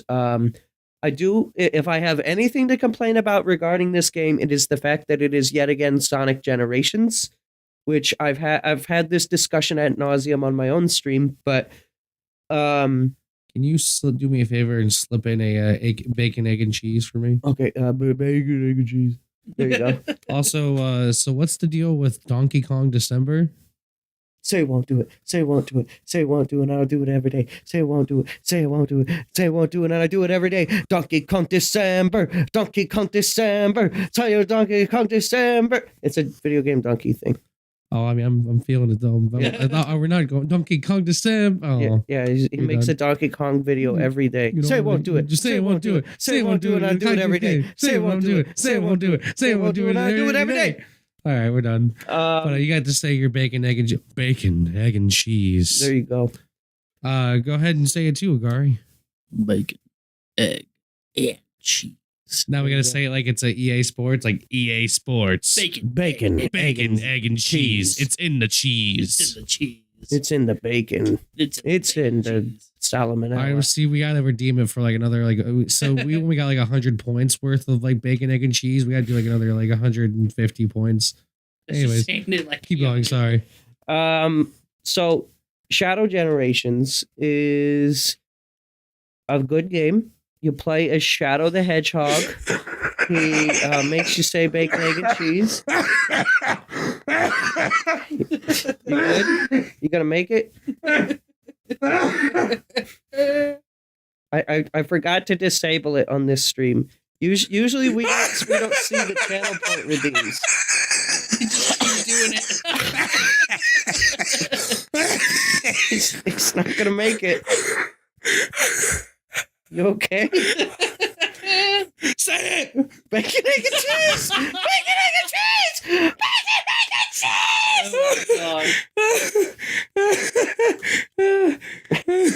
Okay. I'm gonna start ignoring those channel point videos. You good, buddy? You gonna make it? That's fucking- another redeem now. Oh my god. Is this soup? Yes, it is. Do you need some soup? It's just the for those who don't see it, the chat combined like a bunch of channel points into like redeems all at once, and the redeems are good. We need to keep the redeems on this stream. Continue, Gabe. I'm sorry. It's all good. She's just super Shadow low. the Hedgehog is cool. He doesn't have any guns, but he does not also have any swear words. But he does have good level design and really good music. So would you say there's two of them in there though? No, there's not. Stop. There's not two of them. There's three of them actually. Is there actually a third character? There's Sonic, Classic Sonic. Oh, Shadow. oh yeah. I forget they count Classic Sonic as a different character. Yeah. What about Classic Shadow? So weirdly enough, Shadow does get like classic Sonic style levels, but it's just Shadow again doing them. It's weird. Even though Shadow never appeared in any 2D Sonic games, as far as I'm aware, he does have some 2D levels. He really hasn't shown up in any. Yeah. But the level selection He didn't show up at all in any of the Sonic Rush games. I would not be the person to ask that, but as far as I know, Where's no. Quinn when we need him? Yeah. But yeah, the level selection is really good. I really like the first level where you're on the Ark again. It's big SA2 throwback, and then immediately followed by a Sonic Heroes level. Then you do one from I think 06. Then you do one from Forces. Okay, weird choice. And then you do one from Sonic Frontiers. You gotta think about all the games that Shadow's been in, pretty much. But he wasn't. Well, I guess he was in Forces, yeah. And he also was he in Frontiers as like DLC? I don't remember. But regardless, I don't know. I wouldn't mind playing. I still need to play Frontiers. it's good. Shadow Generations runs on a modified Frontiers engine, so if you have played that, it plays very similarly, but it actually plays better in my opinion. I didn't know that. That's cool. I thought about actually getting Frontiers. It looks fucking beautiful. I have it on Steam. Holy shit, the Shadow Generations. That might be, out of all the games that I played this year, I think Shadow Generations probably has the best graphics out of my personal top 5. Very solid game. I really don't have anything new to say that I haven't talked about ad nauseum, both on Pixel Pulse and on my own stream, but we're doing a top 5. It deserves my number 4 slot, and it's a good game. You should play it. It also comes packaged with Sonic Generations, which is a good game. Maybe not the best way to play Sonic Generations, but it's still decent enough. What about it makes it not the best? If Quinn was here, he could tell you. I haven't really played it, but I mean, from what I understand, it's still playable, start to finish, and functional. Austin, call Quinn. Put him on the speakerphone. No. I'm dead ass. Let's do it. No, Oh, all right, fine. No. On a You're right. live butt. He's sleeping probably. On a live butt. I don't like, but Yeah, he said dead ass. I said on a live butt. Fair enough. I'm more sponsorship Sorry, friendly. I'm Unlike this fucking guy over here, piece of Dead ass B. Don't make me stomp you out with these Tims. I'm gonna pass the baton to you after that. Give us your Number 3. My number 3 is actually Dragon's Dogma 2. So Dragon's Dogma 2 is a sequel to Dragon Dogma: A Dark Arisen. If you've seen on Steam somewhere for cheap sale, it was made by Capcom and it actually released in March this year. It's a super early release in 2024. Anyways, Megan. Megan says, Gabe, it says word cock on stream. Also, Gabe, I'm more sponsorship friendly. Cock and ball torture. Anyways, Mario. so Dragon's Dogma 2, essentially, it is a world where there's a series of these immortal creatures called pawns who are just NPCs that obey you because you are the chosen one. And there's like a multi-dimensional universe going on where you're not the only one that actually exists. There's just multiple realms where these chosen ones exist.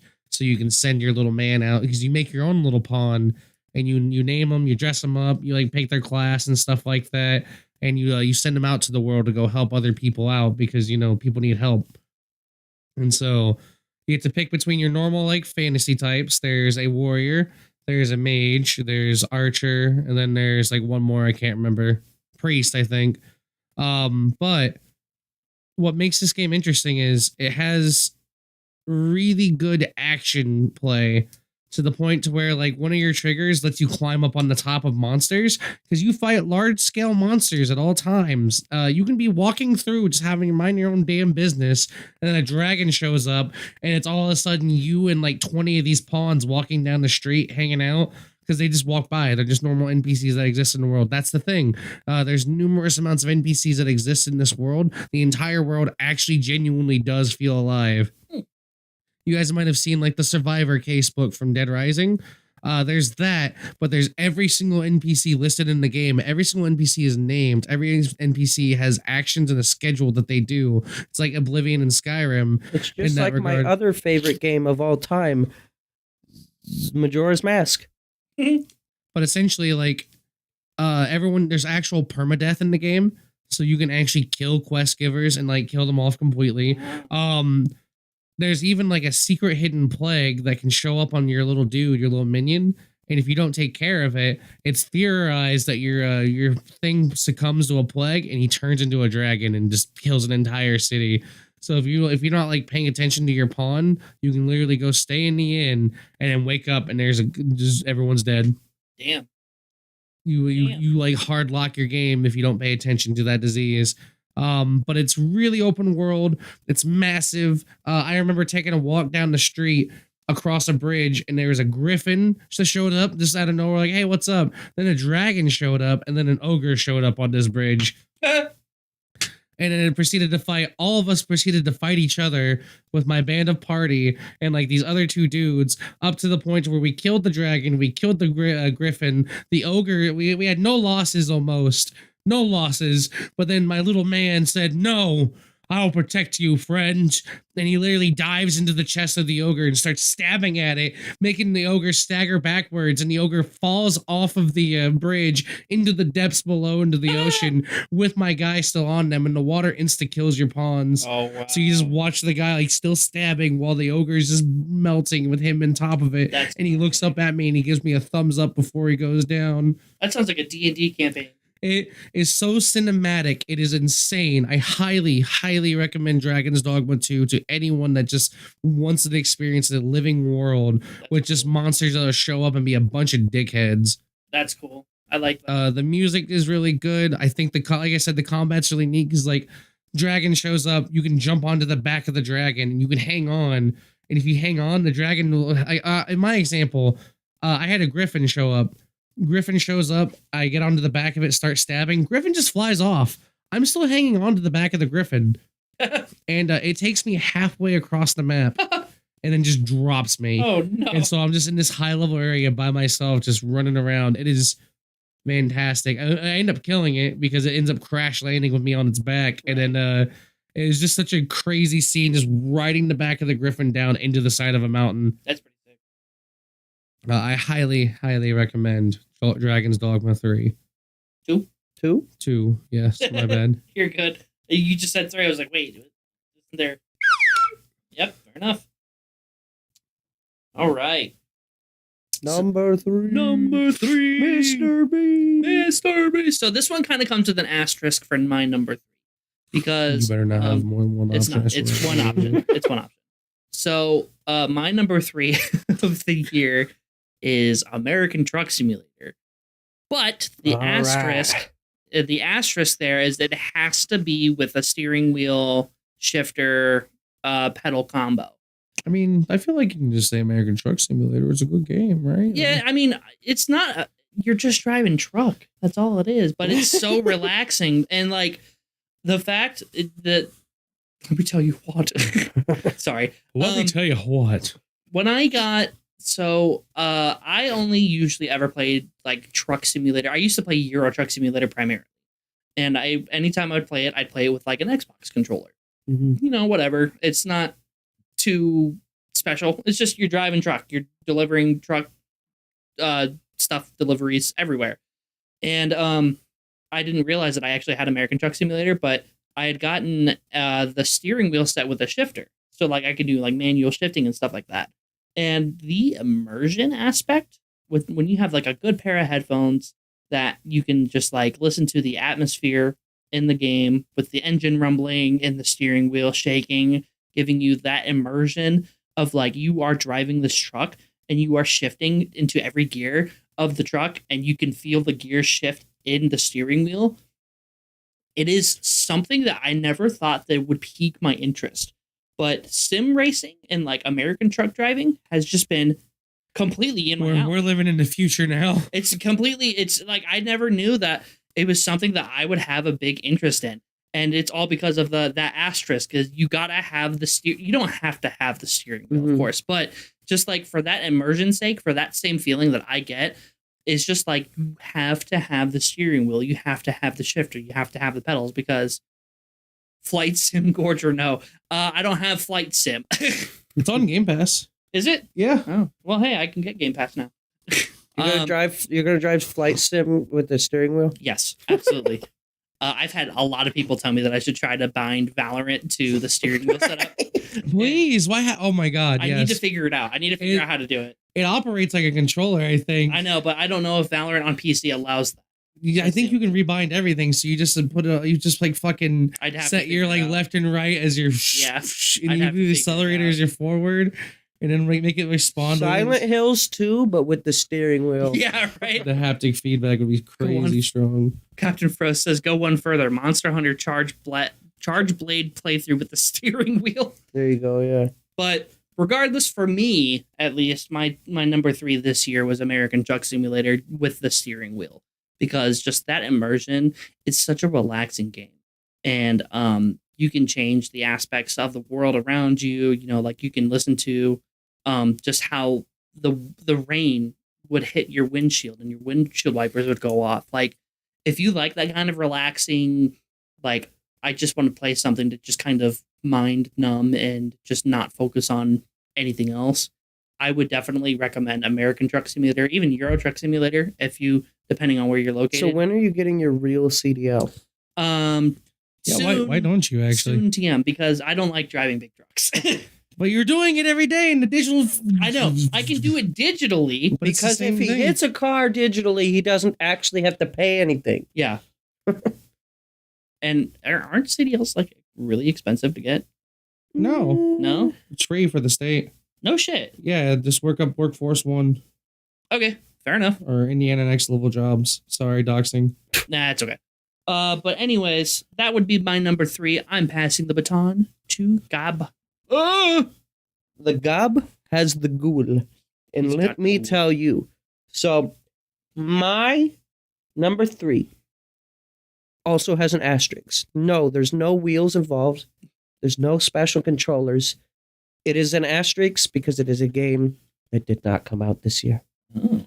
But if I wanted to make a list of games that would have been top 5 releases of this year, I would have put TTYD Switch on this list, and I would have put Mario Party on this list somewhere. But I made it my list because Auston here was also doing some stuff for things that he played first this year. I figured I'd join him on that.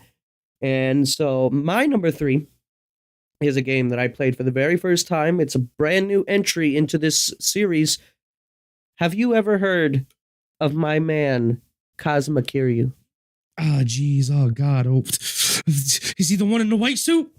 Yes. Yes. Yes. He's not the one with the eye patch, but he's in the game. Yeah! Well, for me, my number 3 slot is Yakuza 0, which I played for the first time this year. Never played any of these Like a Dragon Yakuza games, but let me tell you what, I got addicted to the billiards. I heard Kazuma Kiryu go, Yosh. And from there, my life was changed.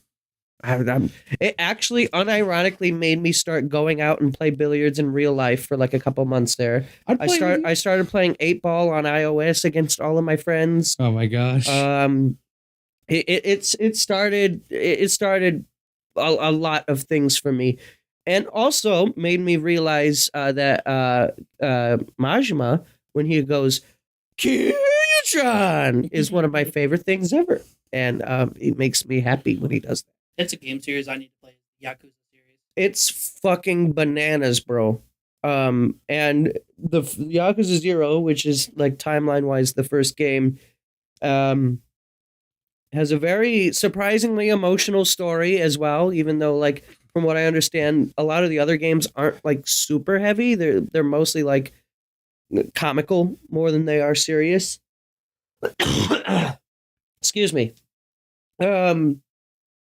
But yeah, I fucking fell in love with these games. I can't wait to play Yakuza 1 here in probably a couple months from now. There's the new have you seen the new Majima game coming out next year? Yeah, it looks. Where he's going to be an actual pirate.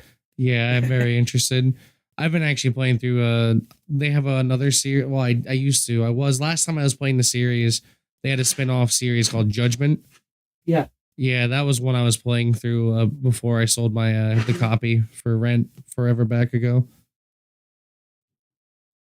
Sorry, I had to mute to blow my nose. Yeah, so I've been in love with these games recently. Have either of you played? Oh, well, he already said he hasn't. But have you played any of the Yakuza games? Me? Yeah. Oh yeah. Which ones have you played? Judgment 1, Like a Dragon, the Samurai 1, the Dead Souls Yakuza. Oh yeah. Did you see? Speaking of, there was like a I also played 1 and 2 back when they originally released on PlayStation. At the Game Awards, they showed that there's like a new Yakuza-like game setting in like the early 1900s, like 1915, I think was the year. It looked like. Did you see that or no? Yeah, it looked interesting. Yeah. The graphics on it look pretty. It always looks pretty though. Yeah. I guess I don't have a lot to say about Yakuza other than I really enjoyed Yakuza 0. It's a great place to start if you're looking to get into the franchise. It's 0. Yeah. Because it's 0 and then it goes to 1 and then Isn't it on Game Pass? Yes, all of them are. Okay. And there's a bundle on Steam that goes for fairly cheap too with all of usually. them. I know I have a lot of them too, so if you ever just want to get added to the family share. Yeah. I don't know what I did with the slide whistle, but let me virtually pass it to you. There you go. So we're back at me again. Number 2. This is where I struggle emotionally. It's right behind you. I see it. I struggle so emotionally with this. So I had to think long and hard about this one because there's 2 options that I know are just my favorite for this year. But for number 2, I had to pick Space Marines 2. Yo. So Space Marines 2, for those of you who have maybe grown up in the day and age of Xbox 360 when like Gears of War came out, and that was like the craziest, coolest third-person shooter around. And fun fact, Space Marines also existed during that time with Space Marine or Ultramarine, like the Space Marine 1. That game came out around then too. Very 2 different game, very 2 different flavors. One was a cover-based shooter, the other one was like a hack and slash with gunplay mixed in. So, Space Marines 2 does a very good job for someone who is interested in Warhammer and wants to see what that universe has to offer. I was very like lightly dipped into Warhammer. I played some of the other ones, like I played Vermintide, which is Rat Left for Dead, and I played Dark Tide, which is Rat Left for Dead, but I played Dark with Tide. dudes. Dark Tide was fun. Yeah, so Dark Tide is really fun, but I was never really that interested in the idea of Warhammer and what it was in that world. I played Space Marines 2 though, and the amount of detail in every single environment and in every like all the armor designs and all of like the character designs and the world and the scale was very interesting to me. and it's kickstarted my obsession with Warhammer 40K now. I have over 15 different audiobooks, and I'm just going through them daily, constantly. I keep getting more. They did a big, massive sale on Audible where every book was $4. That's And so I just ended up spending like $50 on like Warhammer novels. But it was great. It was fun. I genuinely enjoyed that. Hey, so if you do play Space Marines 2, I recommend it with a PlayStation 5 controller. yeah. It gives you vibrations whenever you're using the chainsword. It makes, for someone like me who's only really ever keyboard and mouse, this was one of the PlayStation 5 controller does a real good job at making me want to actually use a controller. And the combat's very fluid. It's very a wave survival with your teammates. The actual multiplayer itself has multiple classes you can swap through and level up individually. They have it to where you can customize your guys as if you're making your own miniature in Warhammer and customize them in their paints, their heraldry, everything. It is a very good game for people who are a fan of the Warhammer series. And as I've been consuming the novels outside of it and coming back to it more and more, it looks like it's just ripped out of the novels and out of the board game. Yeah, I have it. I need to play more of it. Because yeah, you're good. I need to play more of it because I have it, and I enjoyed what I played of it so far. But I just need to play more of it. And I think that being said too is like, I think the main reason why I'm holding off on it is because I want to get the PlayStation 5 controller, because I played it with the mouse and keyboard, and it's confusing. It's weird. The keybinds are weird to set up. And it seems like it would flow more with a good controller. And not to, talk shit on the Xbox controller, because I like the Xbox controller. I like the way that it feels, but from what I hear just with the PlayStation 5 controller, it just feels much more immersive, if you will. It just feels like a lot more, it just with how it's built and with how it feels. Because I remember I used to have a PlayStation 5 controller, and I loved how that thing felt. And the vibration, how it felt, the triggers. I loved it. I loved that controller, and I wish I had one. I need to get another one. Did you have anything you were saying? Sorry, what was his game? Space Marine 2. Oh, okay. We're still on Melvin. I thought we were moving to... Nope, we're on Melvin. I got up to turn on the air conditioning because I noticed this dude over here was like visibly sweating.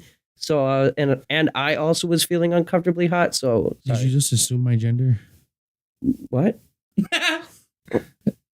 Anyways, so Space Marines 2, it's a very good jumping on point for those of you who have any interest into Warhammer. I also have to extremely warn people that Warhammer is not a happy universe. Warhammer is a very, very heartbreakingly sad universe. So if you are not that kind of person looking, if you don't like Berserk style sad, you ain't gonna like Warhammer. I don't know what that means. Yeah, it's sad.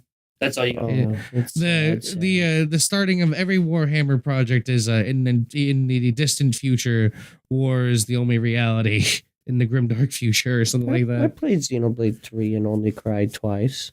I think I could handle it. I mean, yeah, like Space Marines 2 ain't sad. Oh, okay. But the rest of the world is. Oh. All right, so my number 2, I played quite a bit this year, and I really liked it when it launched. It's older, but I liked playing the game regardless of them a lot this year. And my cat's going ape shit outside the door. Sorry. But my number 2 for this year actually is Mortal Kombat 1. Whoa! I went through. When did that come out? That was last year, September, I believe. Okay. So I didn't get around to playing the story of it until recently.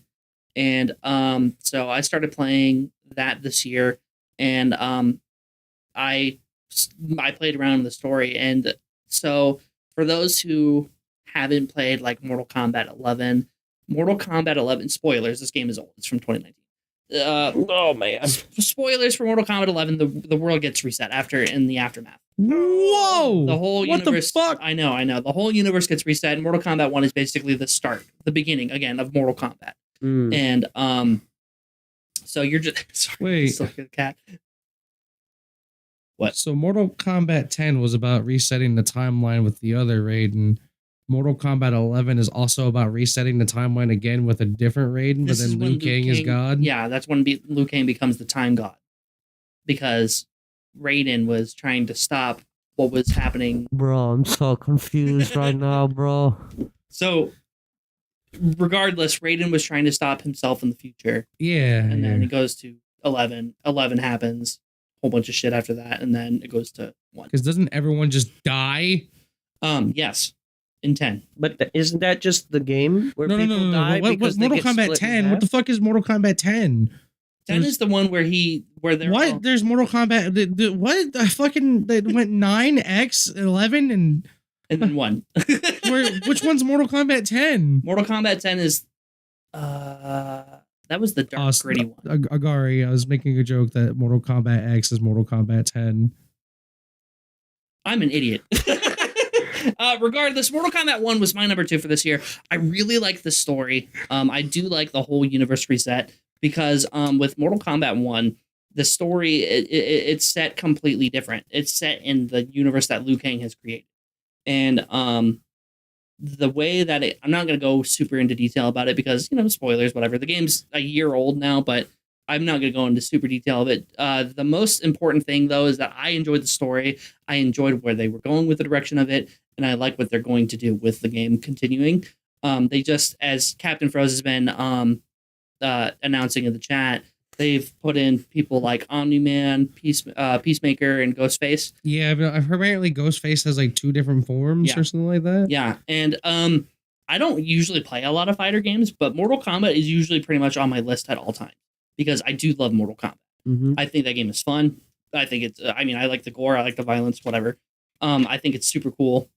I enjoyed the story of Mortal Kombat 1 a lot, which is why I put it on my list. It was kind of bouncing around there for a minute about what games I played, and I was like, oh yeah, I forgot that I played Mortal Kombat 1, and it was really, really fun. The story of it was excellent. I thought the story was great. I enjoy it. If you like to go through the arcadiness of it, you can kind of deal with the customization and like just reliving the stories of old Mortal Kombat characters. Like Raiden is completely different. Like he's in this universe, he's just human. That's it. He's not a god. He's just a dude? Yeah, he's just a dude that gets an amulet that allows him to shoot electricity. Like he's just a regular human dude, and Liu Kang's like, oh hey, here you go. You can shoot lightning at your fingertips now. Hey, look, I know I might have nerfed you. Yeah. Well, let me make it up to you with this. Is Johnny Cage also God? Yes. Johnny Cage What? is also Johnny Cage is also a god? Yeah. Of what? He's just fucking God. They come to his house and they start trying to beat him up, and he's like, oh, shadowboxing. And yeah. But I'm gonna have to look at like a fucking Mortal Kombat 1 was a good story. I really liked the storyline of it. I liked the fact that it's like, I won't say it's a reboot to the universe, but it's kind of like a refresh on the universe. So with that being said, I'm passing on the baton. What happens when Homelander gets like sliced in half? Like what happens to his body? He just gets sliced in half. Is he dead? Yes. Wow. Yeah. That's crazy. It's crazy. Yeah. All right, I've got the super baton now. Listen up, motherfuckers. We're going to tell you about the actual best game of the year, but my number 1 isn't this game. This is my number 2. The real best game of the year is Super Monkey Ball Banana Rumble. I had to look at my list. Is that actually a... This is actually my list. This is actually my number 2. Let me tell you something. Before I get into anything about this game, this title fucking sucks. All right? Super... what do you... Stop looking at me like Why is he looking at you like that? with the redeem again. It's like when you look at your friend, you're like, don't laugh. Don't laugh. That fucking Shrek face from the first movie Yeah. when he looks at Donkey. Anyways, I'm not saying the words. Please. Please. He's like, please. Mac and cheese. Thank you. He redeemed it. I got it. He says, this literally says force. It does say that. You're right.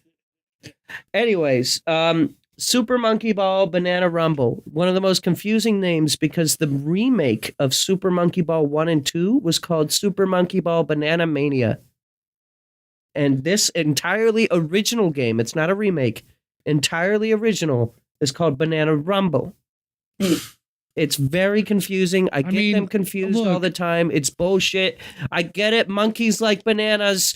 And the one before this was also called Banana Blitz, by the way. And it's just like, what the fuck? Come up with a better name. There's more to monkeys than bananas. Why can't we just have like a tropical banana Bacon, egg, monkey and ball? What? Banana monkey ball? I don't know. Just banana monkey ball mania. Yeah, I mean, they could have just called it Monkey Ball Rumble. That's true. That would have worked. Or, Monkey Ball 2 or Monkey Ball 3. They should have called it Monkey Ball 1. Just like Mortal Kombat. Wow. You are correct on that one. No, but actually, Super Monkey Ball Banana Rumble is, without a doubt in my mind, the single best Monkey Ball game. And that is coming from a hardcore fan of Monkey Ball 2. Now, there's certainly some problems with it, sure. The physics aren't, like, on their own, the physics aren't nearly as snappy as Monkey Ball 2. But where it becomes fucking bananas to play is that you have essentially the spin dash from Sonic as a constant move that you can do at any given moment, where if you hold down the B button... I remember. You can charge up and then get full speed, like, instantly. And that can be used to, like, skip entire levels. I'm not a speedrunner. I'll never be a speedrunner. But let me tell you, trying to bullshit your way through these levels and, like, not actually play half of it and just jump over to the goal is way more fun than actually just playing the levels. And it was the most fun I've ever had doing, like, bullshit like that in a video game. There's like 10 different characters, all with unique stats. There's a bunch of multiplayer modes that run at 2 FPS that are surprisingly fun despite that. But the core of the game, the Monkey Ball levels, are some of the most creative, some of the most fun, some of the most scream-inducing, like, fuck! that I've ever done. Sorry for doing that right into the mic. Sorry, your ears are already gone. I'm sorry. His ears have melted off. Sorry. What? He can't hear anymore. What? Yeah. What? So with that, I'd like to announce Melvin's credit card numbers. 8675309. Copyright claim on a dime. It is very good, and I'm really bad at talking about these things without questions. So give me questions. Wasn't so okay. American Sign Language no longer here. It's okay. They don't need it. So They got sign language. I've played it was Super Monkey Ball, right? That's the first one. Yeah, on Dreamcast and GameCube. So I've only ever played that one a long time ago on the GameCube, and I remember liking it. But just I've never, like, is the remakes? I know you're talking about the newer one, but, like, are the remakes good? Or, like, are they worth playing? So the remake of Monkey Ball 1 and 2, like I said, it's called Banana Mania. Yeah, Had to look at my list. I thought it was Banana Blast. No, that's the one before. That was Banana Blitz. Where's Banana Conga? That's the Donkey Kong franchise. That's a rhythm game. What the hell did they call them? The Super Monkey Ball cart game. What? The Super Monkey Ball card game? Cart game. Oh, cart game. I think they called that one because it doesn't exist. The Sega All Stars Racing. Sure, I guess I was in that, yeah. But yeah, the remake for 1 and 2, it's fine. Like, you can play it. It's fine. Like, it's not the worst way to play those games. Emulate them on Dolphin. If you really want the best way to play Monkey Ball 1 and 2, emulation is probably your better Echo bet. the Dolphin? But what I will say is the remakes aren't a terrible way to experience them. My complaint with them, as a hardcore fan, is that they changed the physics. So the skips that I like to do, where I like to jump over half the level or not really play half the level, those feel less satisfying. Okay. Just because the momentum's different. I think most of the skips are still possible. They just somebody I can't fully explain it, but something about that remake just feels heavier and slower. Just like the Man, physics. Gabe, I don't know Yeah. about you, but this chat's got a lot of feds in it. Yeah, we A lot of got feds. We got 2 of them. yeah, 2 of them. Two of them. There we go. I got him to say it for you guys. Yeah, but I would say if you're looking to play Monkey Ball, don't even bother. Play Banana Rumble. Okay. Trust me when I say that. Is that the It one is- you and I played where we did like the paragliders and That would be Monkey Ball 2. is that Banana Rumble? That's Banana Mania. I thought Banana Rumble. I think we Which did play one's- it. Banana Rumble is the one where we played like split screen co-op earlier this year. yeah, I was gonna say we did play one of them Yeah, recently. yeah. And might I also add, so you can play the game co-op. So you can have your wife join. You can play online. Give me a couple of balls. You can choose to play with collision on or off. Okay. So Always you can play with them on it can either be co-op or it can be like get the PvP. fuck out of my way. Right. And the levels are not necessarily built for multiple monkeys being on the board at once, but that's totally fine if you have collision off, and also totally fine if you have collision on, because it means you just bump into each other and it makes it more competitive, I guess. Fun ass game. They have little achievements that you can do every level if you want, or you can just try to beat the game. It has the most levels out of any Monkey Ball game as well, with 200 base game levels. And I 200. believe they just added a bunch more in an update. Damn. Okay. And also they put Hatsune Miku in a ball. Oh my god. So, and the Godzilla character from Godzilla called Godzilla. I want to play as Hatsune Miku. You can play as Hatsune. You can also play as Kazuma Kiryu. Oh wait, no, Majima. It's like a ball is better than a jar. Yeah, I agree with whatever the fuck you just said. You should not agree with that. I don't know. I don't know what he said. Good. Yeah, I didn't hear him. Good. Good. What did you say? Can you repeat I that? said a ball is better than a jar. Okay, I heard him this time. He's dying again, chat.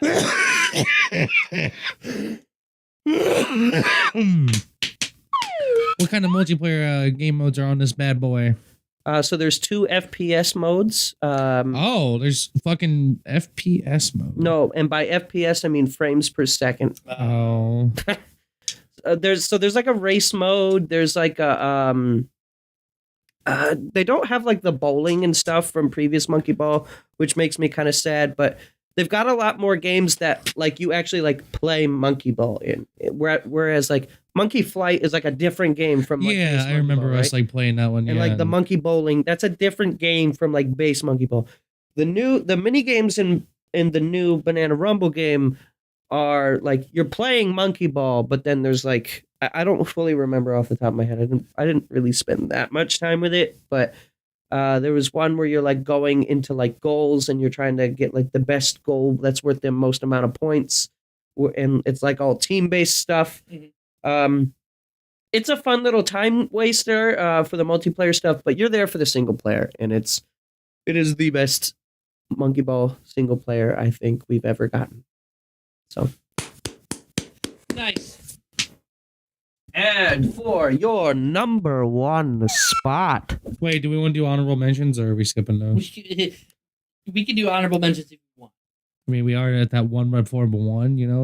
We're already, I'm not gonna talk about them, but I will say we are at the 2 hour. yeah, so some honorable mentions for me would be, I played Morrowind for the first time. did you? I feel like you've played Morrowind before. I tried it before when I was stupid as a kid who didn't know how to read.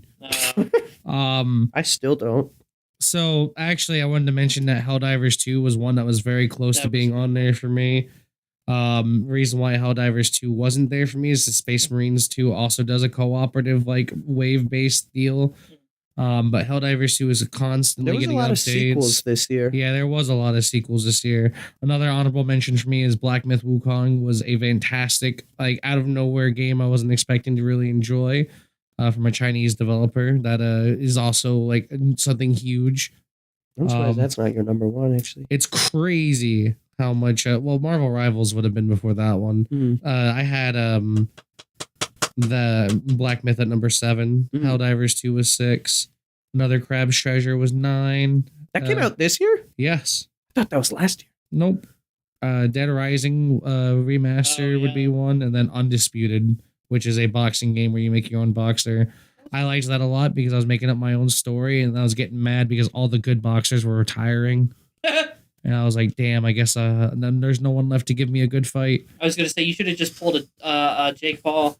I was a warrior. And I tried. I tried. We were in the middle of training for the fight, and like it was like against Muhammad Ali. It was like he was like in his like about to retire. It's like, all right, you motherfucker, let's get one more in. And he injures himself during training, and because he injured himself, he also hit that age cutoff, so he just retired. So that was the last good fighter in that game for me. I beat everyone because every time you beat them, you lower their stats by like a shit ton. Because I don't know if I was like crippling these dudes or what. Because I have made sure to always make everything on their body red. Oh my god. But all I know is he retired before I got to the last fight. But my number 1 game for the year is Dragon Ball Sparking Zero. I have waited Spock this for almost over a decade for more Tenkaichi, and when they announced that goddamn trailer, they showed a CRT television that looked just like the one that Gabe saw in my room that Gabe has mentioned on the stream before. You could just hear across the house, and so loud. You could literally turn it on, and Gabe would be like, "What?" And we're not talking about the volume of the TV, by the way. I'm talking about the sound of the CRT static and the like high pitched dog whistle sound. Yeah, like the sound, like the small, like it's there. And I had that on for like days playing through Tenkaichi 2, and I turn on the internet for a second. I look at the internet, and the internet says, "Hey, look at this trailer," and it's the same exact television with the same exact game I was playing, and then they turned into a sequel, and oh my god, I sat there ready for fucking months on an end for this, and it comes out, and it is just what I needed. They have a Mario Maker mode to where you can make your own scenarios, which I was already doing as a kid, just making up my own stories in my head, mashing these action figures together. Now I can set up cinematography, like base scenes and stuff. Other people can upload their things too, so you can just go do. There's people who modded their like scenarios. You can unlock like Chi-Chi, and Chi-Chi isn't in the game. The combat itself feels almost like 1-to-1 with like what Tenkaichi used to be. It is not a fighting game. It is an arcade brawler. Like they have done some updates recently where they made like the whole meme where, because there's a meme floating around where if you just press O and dodge, it's like the infinite chain like battles that you see a lot of memes of. They made it to where that consumes more ki now. They actually are updating like things that balances where their characters. So even though I said it's not a fighting game, they're at least trying to do something there. They actually recently just did a big update where they added split screen battles to every single map now. Nice. You used to only be able to do it in the hyperbolic time chamber. Now it's every map. The story modes are they skip over a lot of Z, which is fair because Z's been covered to death. It's unfortunately we are at that age now where I gotta recognize that the Dragon Ball people are nostalgic for is Super and not Z. I have a question. What's up? Are they doing DLC for this game? Yes, there's going to be Dragon Ball Daima characters and Dragon Ball superhero characters. Okay. Unfortunately, there's nothing about the manga at all being said, which it makes me very sad because there's a bunch of arcs in the manga that would be very well adapted, and I would love to see the Moro arc come to fucking animation for once. But back to the game, they do a lot of the game is insanely difficult. You have to cheese the game. But the scenarios all have like certain unlock conditions to do branching paths in the story. Like one point when you're doing a dialogue option for the first example is Raditz. You can choose not to take Piccolo with you. And you can just go and beat Raditz on your own as Goku, and Goku just doesn't die. It's an insane change. Another one is Gohan. You can like choose to like bring Gohan back as like a what if scenario, and instead of it being Goku Black, it's Gohan Black. Interesting. It is fucking crazy. All I know is I just really love this game. There's so much attention to detail. One of my favorite things is they have a glossary for each of the characters, and it's such a small thing, but you can press a button and the whole like UI layout is a Videl, Chi-Chi, and Bulma are on like a fucking 3-way group call, and you're just the fourth girl, and you get to listen to their girl gossip about every single one of the characters. And so I think absolutely, without a doubt, Dragon Ball Sparking Zero is my game of the year. Okay. But what happens if they sparked more than once? Usually you're not allowed to spark up. It's illegal in Indiana. No, you can do a lot of clashes and stuff like that if you really want to spark up and like. Anyways, here's the. All right. As the resident baby gamer of this group. Are you a baby gamer? I'm a baby gamer. Baby gamer. I'm just a baby gamer. Someone, ooh la la, someone's married and has a life. That's- Wow. No, I Just become an incel. That's just like me. For my number one this year, I kind of had to bounce around a lot between what I was going to choose for my number one, because I started playing a lot of new games this year, and the one that really stuck out to me the most would have to be Pokemon Omega Ruby. That is my number one this year, and because that is the first Pokemon game that I really started getting into. Pokemon Omega Ruby was I love the story of it that I have so far. I love being able to understand the Pokemon universe. And this is pretty much. Have you played 3D World yet? No. I have not. I don't think the so. Mario 3D World? That seems like a random question. So what's your team right now? I can't tell you off the top of my head because I named all my Pokemon, so I don't remember the names of them. Well, tell us Which the one- names of your Pokemon and what do they look like? I know Let's see if one, we can- one is the evolution of Trico. Oh, septic tank, whatever. Septile. Take whatever. Sceptile. No. What is it? The second evolution? Sceptile? Septile is the second Septile. evolution. Okay, yeah. So then Septic tank. Sceptile, Septic Tank. I can't remember them off the top of my head. Do you have, If I do had you my have a guess. Gardevoir? Well, tell us the Yes, I do, actually. You do have a Gardevoir. Yeah, I do. Did you check what gender it is? It's male. Good.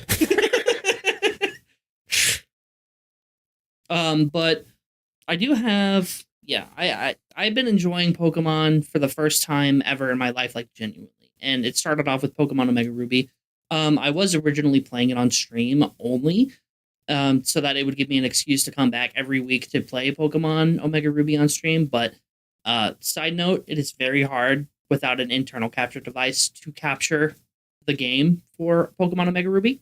So I decided that I am no longer going to play it on stream, but I have been playing it off stream, and I have been making a lot of progress. I have 6 badges out of the 8 badges that are there, and I'm just paying attention. I pay attention in air quotes to the story just so that I can kind of understand what's going on. But for the most part, it's just kind of like go battle, learn move, do this, do that, go here, go there, and it's a different kind of learning process that I've come to start to love, and that I'm starting to acknowledge when I'm playing like Shining Pearl. I just restarted my save on stream so I could play Shining Pearl on stream because it's easier to capture my Switch than it is my 3DS. Right.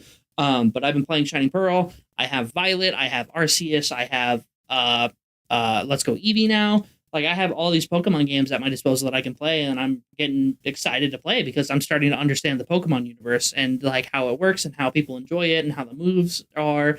I'm learning the weaknesses for other Pokemons and, you know, like the ground type, the normal types, etc., all that kind of stuff. I'm starting to begin to understand the Pokemon universe. It's interesting because the person I spent a lot of my time with, she's actually been playing through a lot of Pokemon, and it's kind of neat seeing you go through the same thing that she is. Yeah, it's a very fun experience. You should absolutely make sure, because one of the strongest Pokemon in the game is Vaporeon. You should absolutely have a Vaporeon on your team. You know what? Umbreon's my favorite, actually. Umbreon. Based. My favorite is Espeon, so I love the pink one. But the reason why I put it as number one is because it's the start of my journey to Pokemon. That's where I begin. This is what has been new to me. I've played Pokemon games in the past, but I've never paid attention to it. I've played, whatever. I've played Red on my phone. I played a lot of those starter games, but I never really got into them. Pokemon Omega Ruby was the first one that I officially started getting into and started talking to, like Quinn, especially about it. Because Quinn is super big into Pokemon, and he's got a 2DS too. And he's all like, oh yeah, I want to be the secret, what he said, ninth gym leader. Yeah. And he wants to talk about trading Pokemon and stuff like that. And he's teaching me. I have chat members coming in all the time teaching me about how to play, because I don't know. And I'm learning all sorts of new shit with Pokemon, and it's super fun and it's super cool. And I really like the Pokemon universe. It's a nice start for me. And it's something that I really, really, really, really like, because I wouldn't say I'm new into gaming. I've been gaming my whole life, but I would say I'm starting a new era of gaming, if you will. I'm starting my new era of gaming. He's in his Mon era. Yeah, I'm in my Mon era. Other than that, though, that is my top one for the year. It's mostly about the experience, not the game. It's the experience. Okay, chat. But I will pass on the baton. The baton. The baton. Oh, no. Oh, no. We dropped it. Oh, my God. I can't believe he's dead. Oh, God.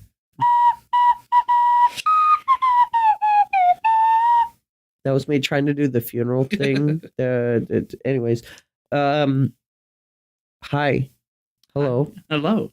If you guys Sorry. have you guys ever heard of this hit indie game Here it called comes. Terraria?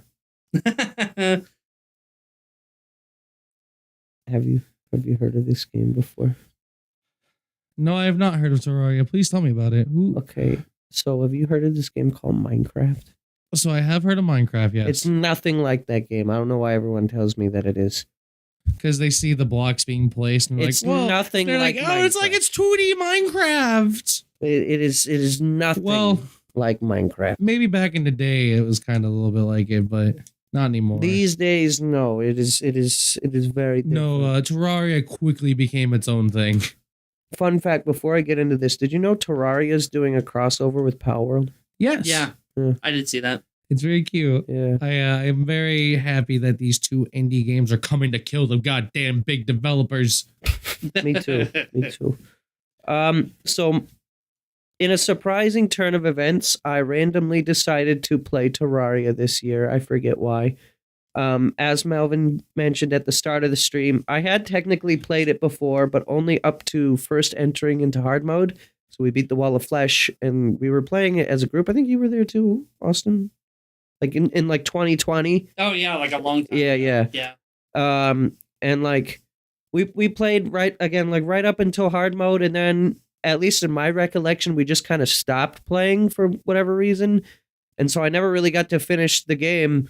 So this year I made it a point that I wanted to play through Terraria, and I was like, oh, I'm gonna play this little game. I don't remember much about it, but I'm gonna play it, and I'll probably like it. It quickly became one of my favorite games of all time. Just like that, with one single playthrough. Yes, I spent way too long fighting some of the bosses. Yes, I am not a gamer. Yes, I lost to Golem. Thanks for chat for reminding me. You know what? I'm gonna go ahead and just take a step out here and be like, what Golem? That's right, chat. I hope you like gaslit stoves. What stove? What Golem? What Golem? Wait, what's a stove? I don't know. It's that thing that's like stovers, like the box food that you put on top of the thing, and then Okay, yeah. you put the lasagna in the oven, and the oven's hot. I had a chat member who was like apparently a Terraria god gamer, self-proclaimed, and they got really upset that I lost to the Jungle Temple boss Golem. That's why the chat is like, "Oh, you lost to Golem?" Because they were like getting like actually mad with me for losing to the boss because I'm not a god gamer. What? See, my problem with like playing Terraria or Terraria, however it's pronounced, I call it the Minecraft effect. I get an urge to play it, and I will play it for like a couple months, and then I just kind of phase out. See, here's the thing. Terraria is good when you actually go for like the objectives of killing the bosses. Okay. If you try to play it like Minecraft, then it's again, I don't personally find the game to be that similar to Minecraft once you actually start like going. Not that, yeah. I going wasn't for the trying to say bosses. that it was Yeah. similar, but yeah. Like the building in Terraria is okay. I don't really love the way that it functions, but like it's there. I mostly play Terraria because the game is hard as balls. It makes me angry. I named my character Kono Dioda, and then I dressed him up as Dio Brando, and it was pretty good. And if you may recall, one of the last things you can get in the game is quite literally a JoJo stand that is Star Platinum. So I got to finish the game with the world. I did not know they added that. What? Basically, it doesn't do like the time stop, but it's like No, this but thing like that it follows you around and does the punching thing. Yeah, That's I want that. That's yeah, crazy. I it's didn't great. know they added that into Terraria. yeah. I played through the game as Summoner, which was certainly an experience for a first playthrough ever. Because Summoner is like I don't have defense, I don't have attack, I run from the fight, and that is my strategy. But it was fun. I can't wait to play the Calamity mod at some point in my near future and then lose my fucking mind. But it should be stated, when I stream games, I stream for 2 to 3 hours generally, right? I had several 9-hour Terraria streams. Wow. You know, growing up, like I know you had like a deep love for like Minecraft and like building and stuff like that. I am really not surprised that Terraria would grip you and like hold on to you as hard as it When I did. played it in 2020, it didn't grip me. Yeah, when I but was now playing there's with a all the lot people, more but I there, played it- sounds like. I played it solo, and I just fucking fell in love with the game. It is one of my favorite games. It didn't help that you played with me and Wes, and then Wes like dropped it immediately. Yeah. I played it a lot on and off stream. There was often like in between streams, even if like let's say I streamed the game on a Tuesday and I took a Wednesday off and streamed it again on a Thursday. On that middle Wednesday, I probably would have still played it for 4 hours, even though I wasn't streaming. Like I was still playing the game even actively off stream. And it wasn't because like I was like, oh, I need to do this. It was just because Because you wanted to. I for wanted once. to, yeah. And there's not often a game where like I'm all about variety. I hop between games all the time because that's how I get through games. If I play the same game over and over, I get burnt out. Terraria, like I was actively like I'd rather play Terraria than this other thing I'm playing. I think I was playing FF7R at the time as well. Not to say FF7R was bad, but just Terraria was that good. Yeah, like I can definitely see Terraria being a little bit more interactive and fun than. And when I did get to play it briefly multiplayer with Quinn while he was doing his experience with the game, it was also fun multiplayer as well. I like that you can just transfer characters that you've already completed the game like with. you can just go back to your own world and grab some stuff too and then Yeah. come back. Yeah. So I gave him a bunch of shit from some worlds that I wasn't really using. And Terraria, good game. One of these days, we got to do a Terraria playthrough, all of us. The Pixel Pulse playthrough. That's right. We got to get Quinn in there again. Should we invite Quinn to the next episode? We We could. can. I mean, it'll be. We haven't had a Quinn episode in a while. Chat, you want to see Quinn again? Quit again. Woo! Quinn is getting his ass involuntarily drug into this place. We'll see. We'll say something to him. I feel like we haven't had Quinn on for a while. So But Terraria? Let's go. Terraria, Dragon Ball Sparking Zero, and Pokemon Omega Ruby. Only one of these games is actually a game that came out this year, but you know, it's there are many lists out there, and this one's ours. And I'd prefer to call myself the journalist with integrity. And here I am providing you all with a journalistic experience. So, anyone have any dishonorable mentions? What's a game that you hated this year? Oh, yeah, that's a good one. I have got to look one. through my list, I've got one actually. immediately right now. Ladies and gentlemen, my worst game of the year is goddamn Star Wars Outlaws. You made a Star Wars picture show combined with a game that has worse shooting than your PlayStation 2 Star Wars shooter. And then you have the audacity to blame every single person that they just have too high standards for good video games. Oh, I have an honorable mention other than the Paper Mario thing. Honorable mention to Mario and Luigi Brothership. I haven't finished it, but it's pretty good. I do want to play that. You know what? Also, fuck multiverses. You know what? Okay. This one's a little bit controversial because they just added an update that made the game better. Do it. Buckshot Roulette. What is I that? hated Buckshot Roulette. What is Buckshot Roulette? It's the game where you're sitting there with the fucking... Okay, so you have the table, and then there's the scary guy across the table, and you guys just have shotgun that goes... Oh, that game! That game. I fucking hated it when it started. I hated that game. I hated it to the fucking T. I had no fun with it. You could see how frustrated I was getting on stream and how much I did not like it. I have to go back and look Now, at it. The reason why I'm kind of biting my tongue on it too was because they have a multiplayer update. Oh, is that going to make it different for you where you can play with I've friends watched maybe? it with you play with up to 4, well, including you, 4 people. Okay, so that can be kind of fun. Yeah, but when you're going up against an AI and the same shit over and over and over again, like it just wasn't fun to me. I didn't see Bing the bong, appeal. fuck that guy. I didn't have an appeal for it, and like I can understand why people would have an appeal for it or why they would have fun with it, but just for me, when I first started it, I was like, what the fuck? Like, this game is not fun. That was, I would say that one was definitely like my worst of the year was Buckshot Roulette, which is kind of controversial. Not, well, whatever. I didn't like it to begin with. If I tried it with multiple people, I probably would like it more, but just to kind of put that out there, I think this year's bad game for me was the start of Buckshot Roulette. I didn't really have a game that came out this year that I disliked, but I played Shadow the Hedgehog 2005, and I hated the final That boss. game was so good. They're staring each other down, chat. He's giving me real sensual eyes, and I gotta tell him that I want to treat him right. I want to make him have standards. I want to make him know that he's loved in this world, chat. He is the one, the only, the outlet of it all. So real for that. I do actually have another honorable mention. Honorable mention to Aero GPX. It's in early access right now, but it's an F-Zero like game and very solid. And I backed that game on Kickstarter and very good.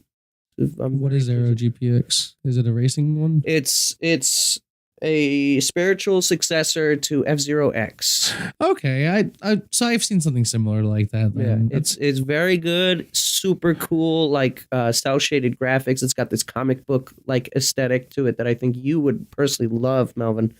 And it's balls to the wall, fast racing that is difficult and fun and rewarding all at the same time. I'll probably have to try it off you before I decide on that one. There's a demo on Steam if you want to try it. Oh, okay. What about you? I found an honorable mention. Oh, shit. Mass Effect. Ooh. I played like 3 hours of it. So did you romance? I haven't romanced anyone. Who are you going to romance? I don't know yet. I still haven't had enough time to discover more So, characters. But I've mentioned this. I don't know if you should definitely not romance Garrus. I don't know who, or I don't know if it was on my own streams or if it was in this You should podcast. fuck the blue alien chick. I don't remember if it was my own streams or if it was this podcast, but I mentioned that it played exactly like my favorite Star Wars series, Knights of the Old Republic. It was exactly developed by those developers, Because by the way. it was made by the Mass Effect 1 was the right before the transition that EA did with their with BioWare. So Dragon Age Origins and Mass Effect 1 play like the original old school BioWare RPGs. Yeah, but then once you move into the series further, like Dragon Age 2 is not Dragon Age. But once you move further into the series, like Mass Effect 2 does a really good job at like keeping it still a little bit Mass Effect, but the scale of it feels a little bit more limited to me. I did also kind of realize too that I think I need to play those games with a controller as well, because You don't need to. The controls get better once you move on. Do they? The Mass Effect 1 is very stiff because it was like early shooter. That's what I was kind of noticing. And so, but the thing is though, it got updated a little bit with controls where it plays really well with keyboard and mouse. Okay. The biggest thing you just have to do is you walk into cover instead of like Yeah. Mass Effect 1 doesn't play like a shooter. Mass Effect 1 plays like an RPG. Right. But definitely for sure, as an honorable mention, Mass Effect. I am enjoying what I am playing with that game so far. Just honorable mention. Pokemon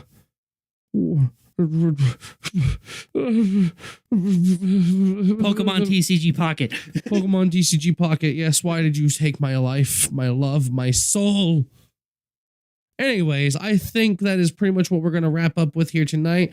We have Agari. Can we find you at? Well, my name is Agari Uchu. You can find me on Twitch at Agari_Uchu. That is AGARI_UCHU. You can find me as Agari Uchu pretty much everywhere else. Blue Sky, X, Twitter, whatever the fuck you want to call it. YouTube. You can find me pretty much anywhere. I exist all over the place. I have an online presence. I don't exist. Please don't perceive me. Gabriel, where can we find you? I don't exist. Please do not perceive me. I'm perceiving you right now. Okay, well, you can find me at GabrielSurgeVA. I don't know the actual URL to my Twitch, but All it's right. GabrielSurgeVA _Surge outfit. Search outfit. Listen here, motherfuckers. If you are watching this stream live right now from Twitch, you are currently at the place that is my home turf advantage. Twitch.tv/GabrielSurgeVA. You can watch me play video games and go to fecalfunny.com to find funny fecal jokes. But that's unrelated to me. That's the chat is talking about that. But what you can do is you can follow me here on Twitch, because next year I'm not making any formal announcements here. Boys in the room, you heard nothing from me earlier, but there's some big plans for Gabriel Surge next year. I hope you are looking forward to what may surprise you. But it's going to be cool. I'm very excited with what we have planned. As well as here on YouTube, you can find us at youtube.com/@gamingoutletvideo to find this. To find any VODs for previous Pixel Pulse episodes and maybe some future review stuff that we plan on doing. You should also look into the Discord. Yes, well, I have my own personal Discord. I don't think we have a gaming outlet Discord that's public. It's not public yet. No, but might make I it recommend the Surge one, the Gabriel Surge one. You do a good job there. You could go to the haha Open funny that corner and post pictures of like Miku There and a is monkey ball or something. Oh my god, it's the ball. Is the Smash Bros thing finally oh yeah, there's that project too. Oh yeah, I remember now. Yeah, We could do that. I'm getting close. You know, the big thing that was stopping me from doing that Smash Brothers video was He's for the getting pilot. closer. I wanted to do this one shot where it showed a little gameplay footage from all the games, but I hadn't played most of the games. That has changed since then. Now there's only a few games that I've never played that are represented in Smash Bros. So, maybe I'm not gonna make any formal announcements, but maybe you could watch the gaming outlet on the YouTube and find out more in the future. Red Spy in the Bellew base. You kind of sounded like what's the Antonio Banderas cat? The cat from Shrek. Oh, you mean Puss in Boots? Puss in Boots. I just watched Shrek 1 last night, actually.